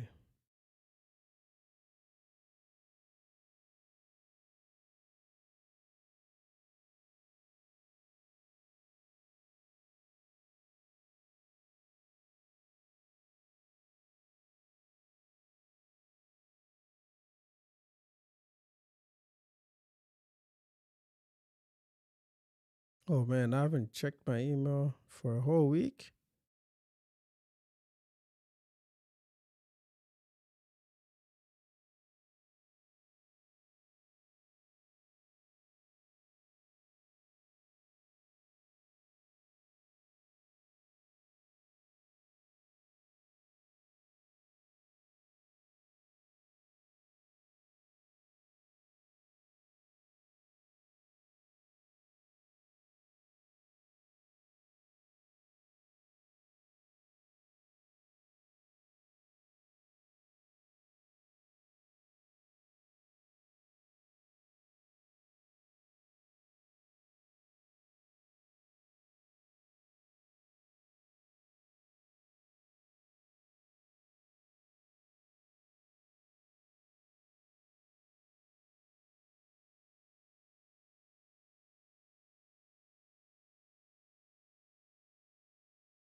Okay.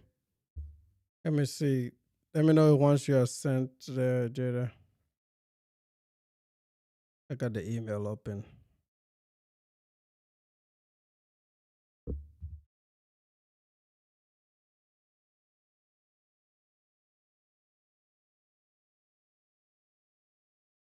Yeah, Salah, this is what they do. They never self-correct. It's cultural. They never self-correct. It's cultural. So the things that they are doing. Okay, so Jada sent it. You do about 5 minutes of it. The things they're doing, they're gonna keep doing until somebody either gets hurt, somebody gets kicked out, like Colombia. Then eventually they'll stop. But even that, they don't stop. They'll come back and complain and say racism. That has been their MO, their whole existence.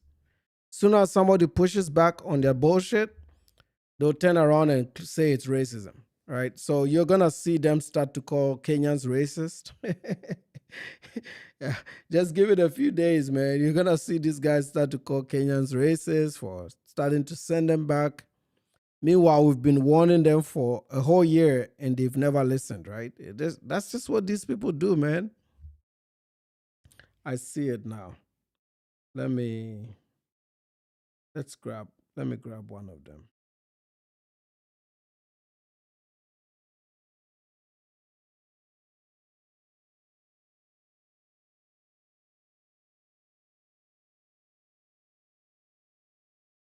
It's loading.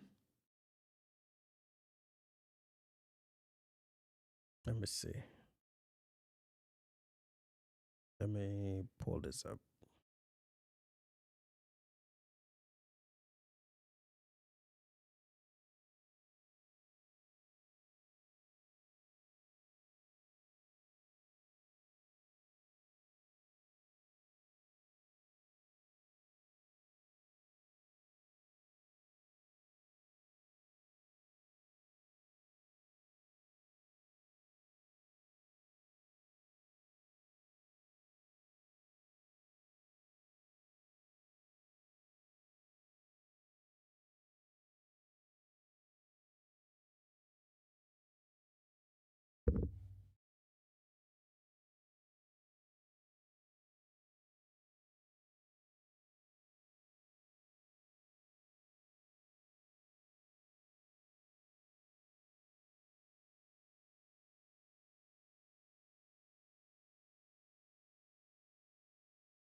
Okay, so this one is a photo. Then I do have. Okay, let's see another one. This one is a video.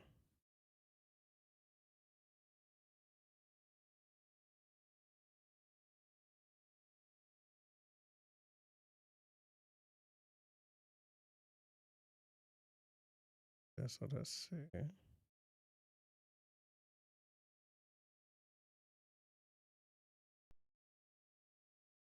All right, let's get one at a time.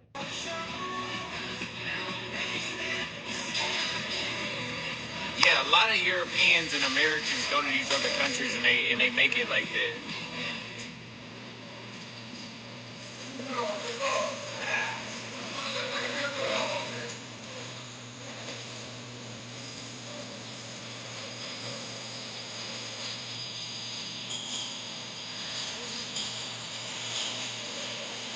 Yeah, that's why I'm telling you. That's why they started changing a lot of laws in Thailand.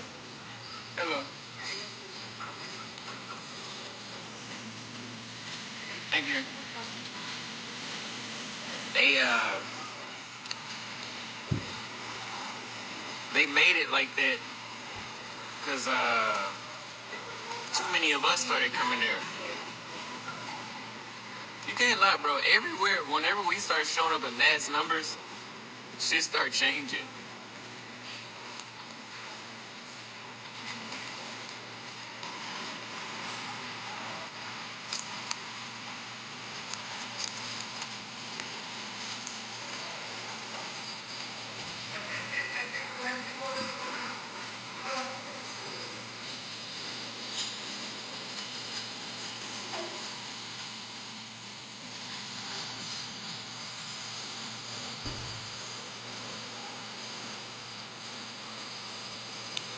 There's another side of Pattaya you can go to.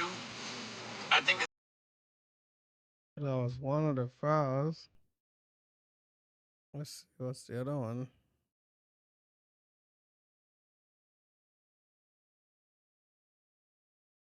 Is that your Bessie in a Tessie?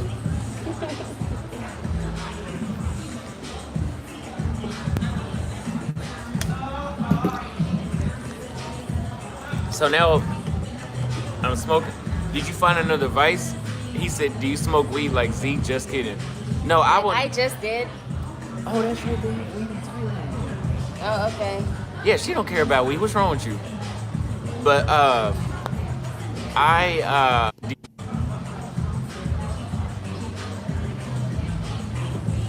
Is that your Bessie in a Tessie? I'm sorry, man, but this is not a wife. This is not a wife, man. I think he picked up something at the bar, man, trying to make it look like, no, this is not good enough. This is not good, man. It's all gonna come out. Like when you have this lifestyle and you put it on camera, everything is gonna come out. But like I said, I won't even clip this out because I don't want to cover Austin Holloman. Because if I do, he will think I'll keep doing it, so he'll return to Kenya. I want him to stay away from Kenya. But I'll hold on to this clip. We'll do our reaction. We'll hold on to it. But I won't post it on the channel until he returns to Kenya. If he does return to Kenya and he stays long term, this will be one of the first videos that will come out, right? But I just want to keep an eye on it and see what he's doing here. But yeah, I had my suspicions, man. I don't think this. She's learned a grift. She's also part of the whole thing. It's just two messed up people. This is a prime example of all Africans are not the same, right? This is what, I told you, this is a Boer. She's not really an African. This is a Boer, okay? She's European. South African, European type, kind of. Yeah. You can even tell from the accent that she's a Boer.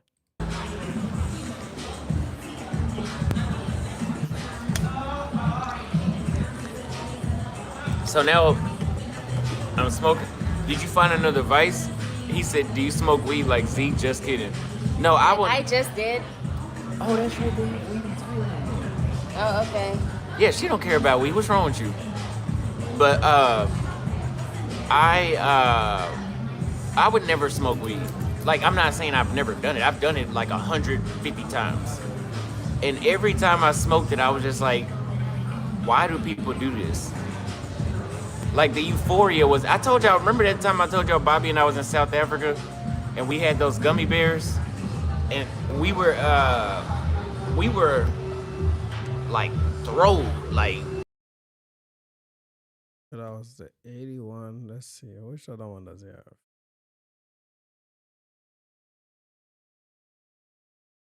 because then it's like it becomes a He's gender fighting war with too. these right?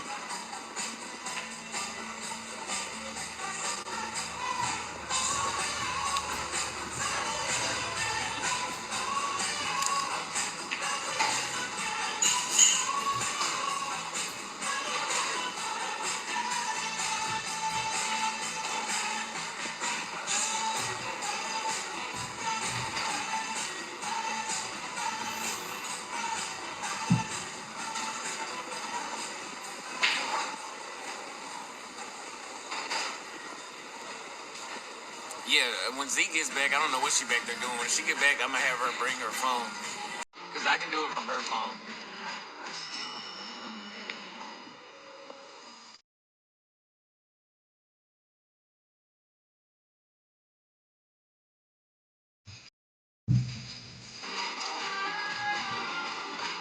Somebody is saying you should put subscriber only mode.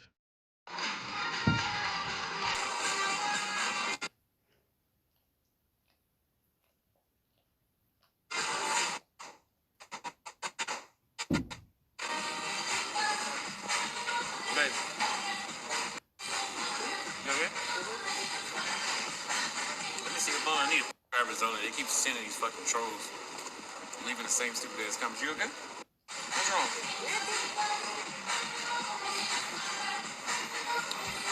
Something changed about Z, right? Look at her. Look, her head's still down.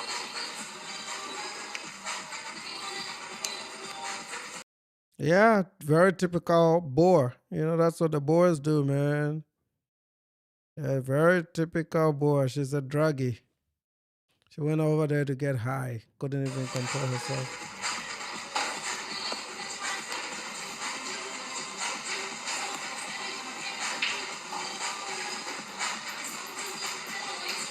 I'm about to put it on subscribers only.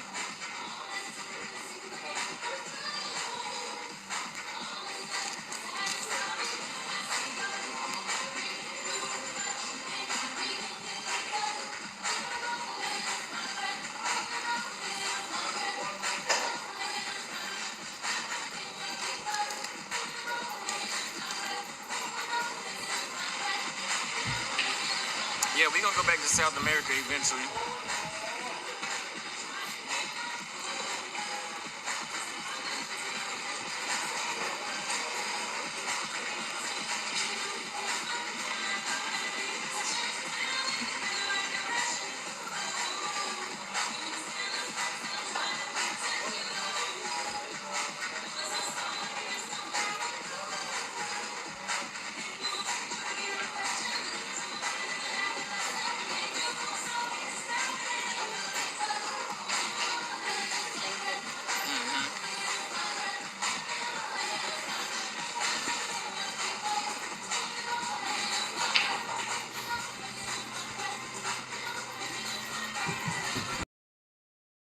And I really feel bad for these people, man. I really do. I really do.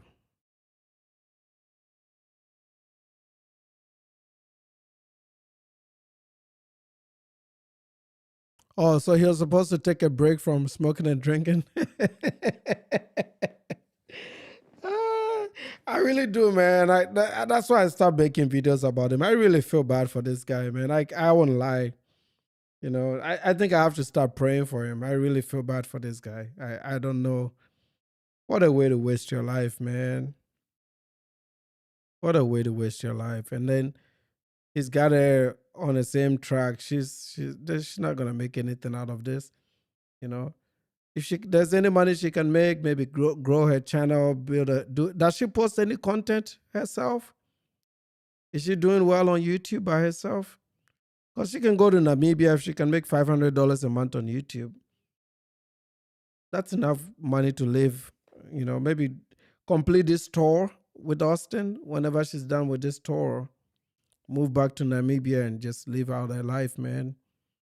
She'll do much better with a local dude than this shit. You know, yeah, you might get a few trips out of this guy, but dude has no money, drinks a lot, smokes a lot.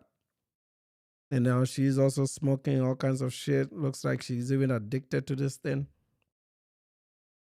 Yeah, yeah. She does post content and tag us, and that which is the whole play. Then it's the same Austin Holloman fans that are gonna end up in her as her audience, but she would have to. I think she would have to separate herself from this shit. It is really nothing.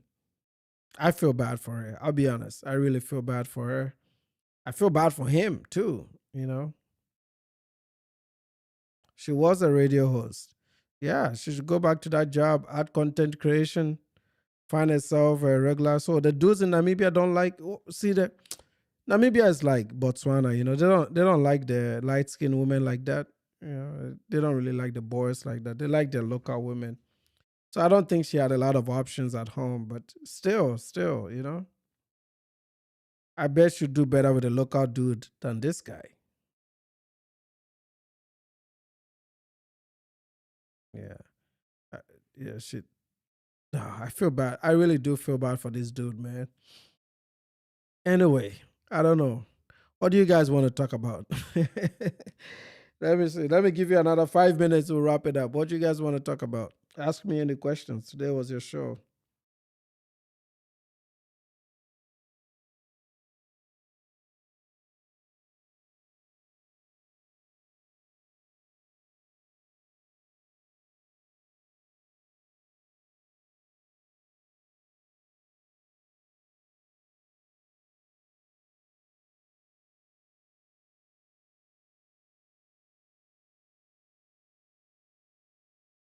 All right. Well, I guess on that note, I'm gonna wrap it up and go to sleep.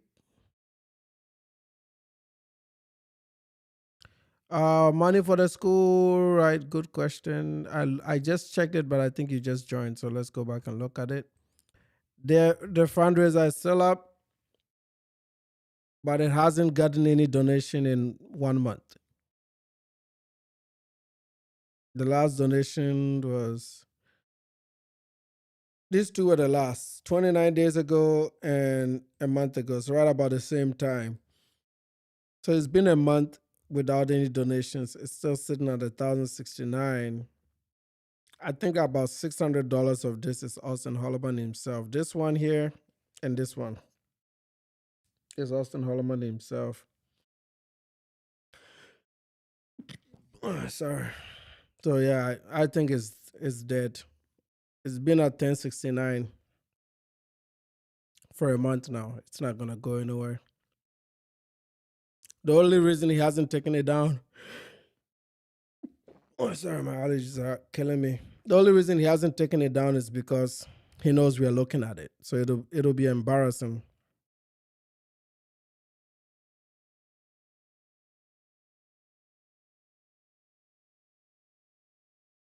Yeah.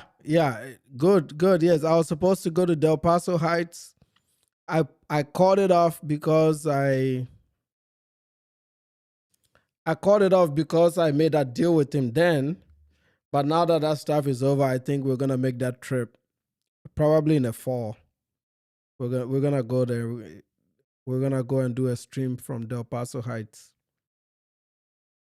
And JM is asking if I would look into NYC the future. Yeah, that guy is of particular interest to me. I typically don't touch them until they go to Africa. Yeah, because there's so many crazies. So I leave them alone until they try to go to Africa. So once they try to go to Africa, then I have problems with it. But Kenya definitely needs to come through with the. If Jerelo goes back to Kenya, Kenyans really, really need to show him something. They really have to. Yeah, if they let that dude just run around that place with no issues, I will stop talking about Kenya because at that point I'll just give up and say these guys are not ready for action. They have to do something, man. Yeah, Kenya will have to do something. If Jerelo goes back there, shit, Kenya will have to do something. Yeah.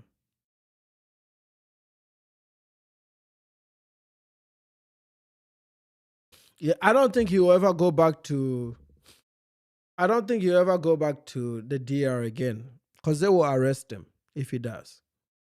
I don't think he'll ever go back there. I think He's probably gonna stay within the US, Southeast Asia. I don't really see this dude going back to the DR. But I believe he did it. I believe he did it. My biggest problem with these guys is the guys that fund them.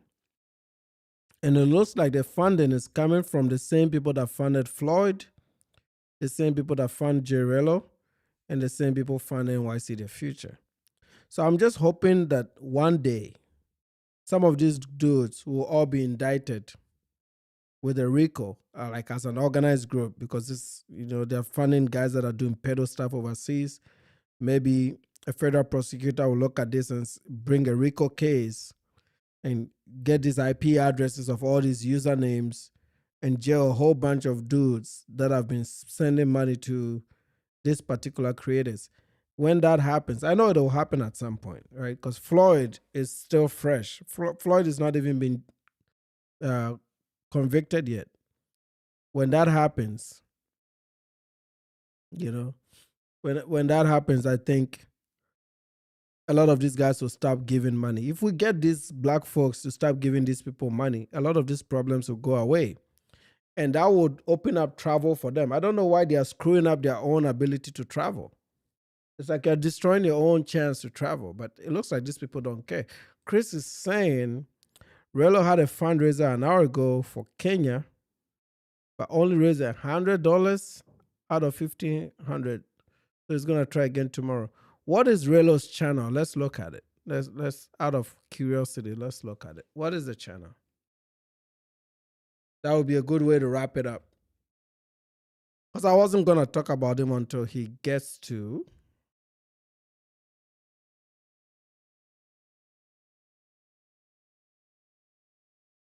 I wasn't gonna talk about it until he gets to.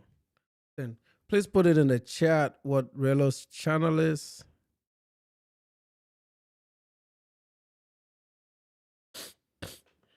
Oh, Jack. I heard the Jack guy is a white dude, right? Jada is saying you just sent a video. Okay, you want me to skip to the end? It's a really long video. Okay. Do you want me to do it on this call or you want me to do it on tomorrow's stream? Let me see.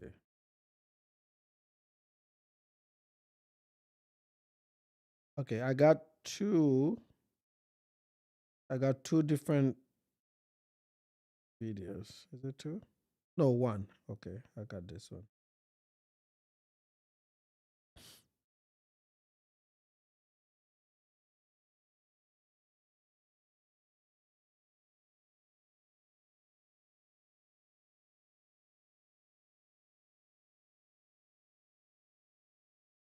Okay.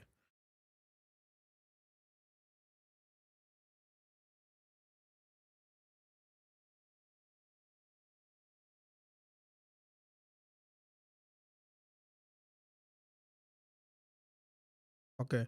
I see. On the run with Rally. Okay.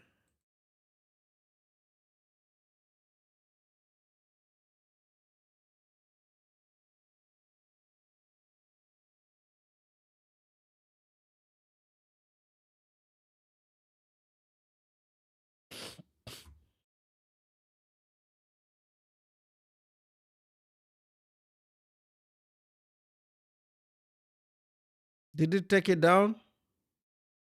It took it down. This one since 10 days ago.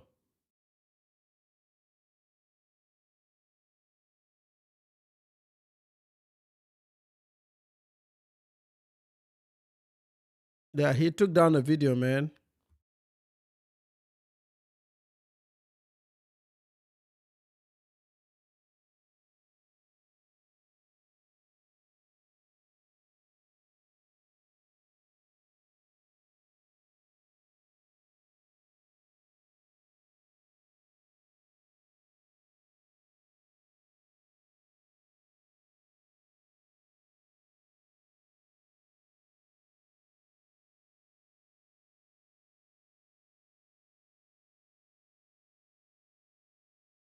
So he has another channel called Rally. Is this the channel he bought? This on a stream 5 days ago.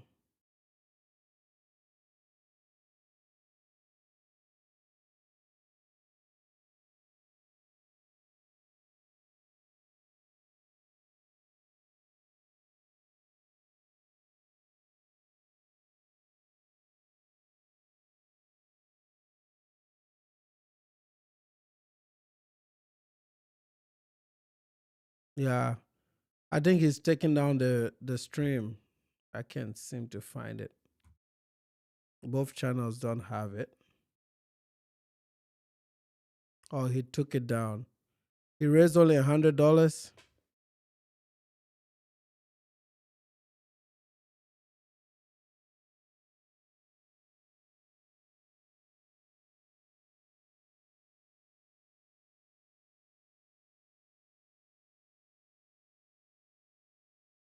That's when one of the girls called him a nika.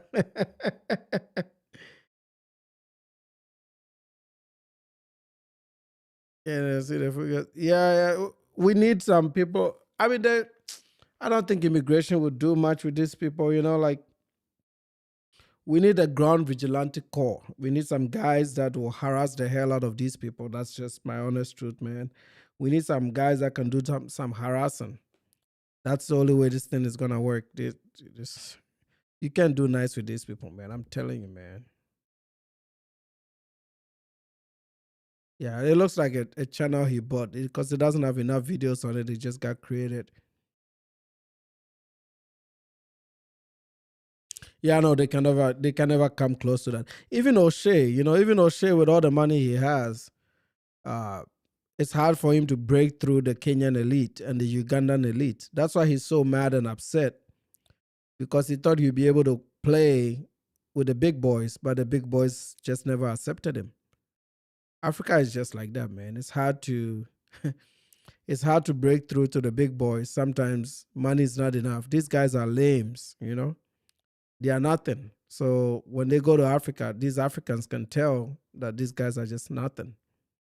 That's why they are struggling. And you see it when they make videos, you can see their frustration. It shows in them. But anyway, let me leave you guys, man. I got to get ready for bed, go get my shower and sleep. I'll be back out tomorrow in the evening. I got some time tomorrow. We'll get back to normal programming tomorrow. I think I'll put the links up tomorrow for you to join. So I hope I answered most of your questions. And on that note, want to dance it out? Let's go.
That's a funny comment.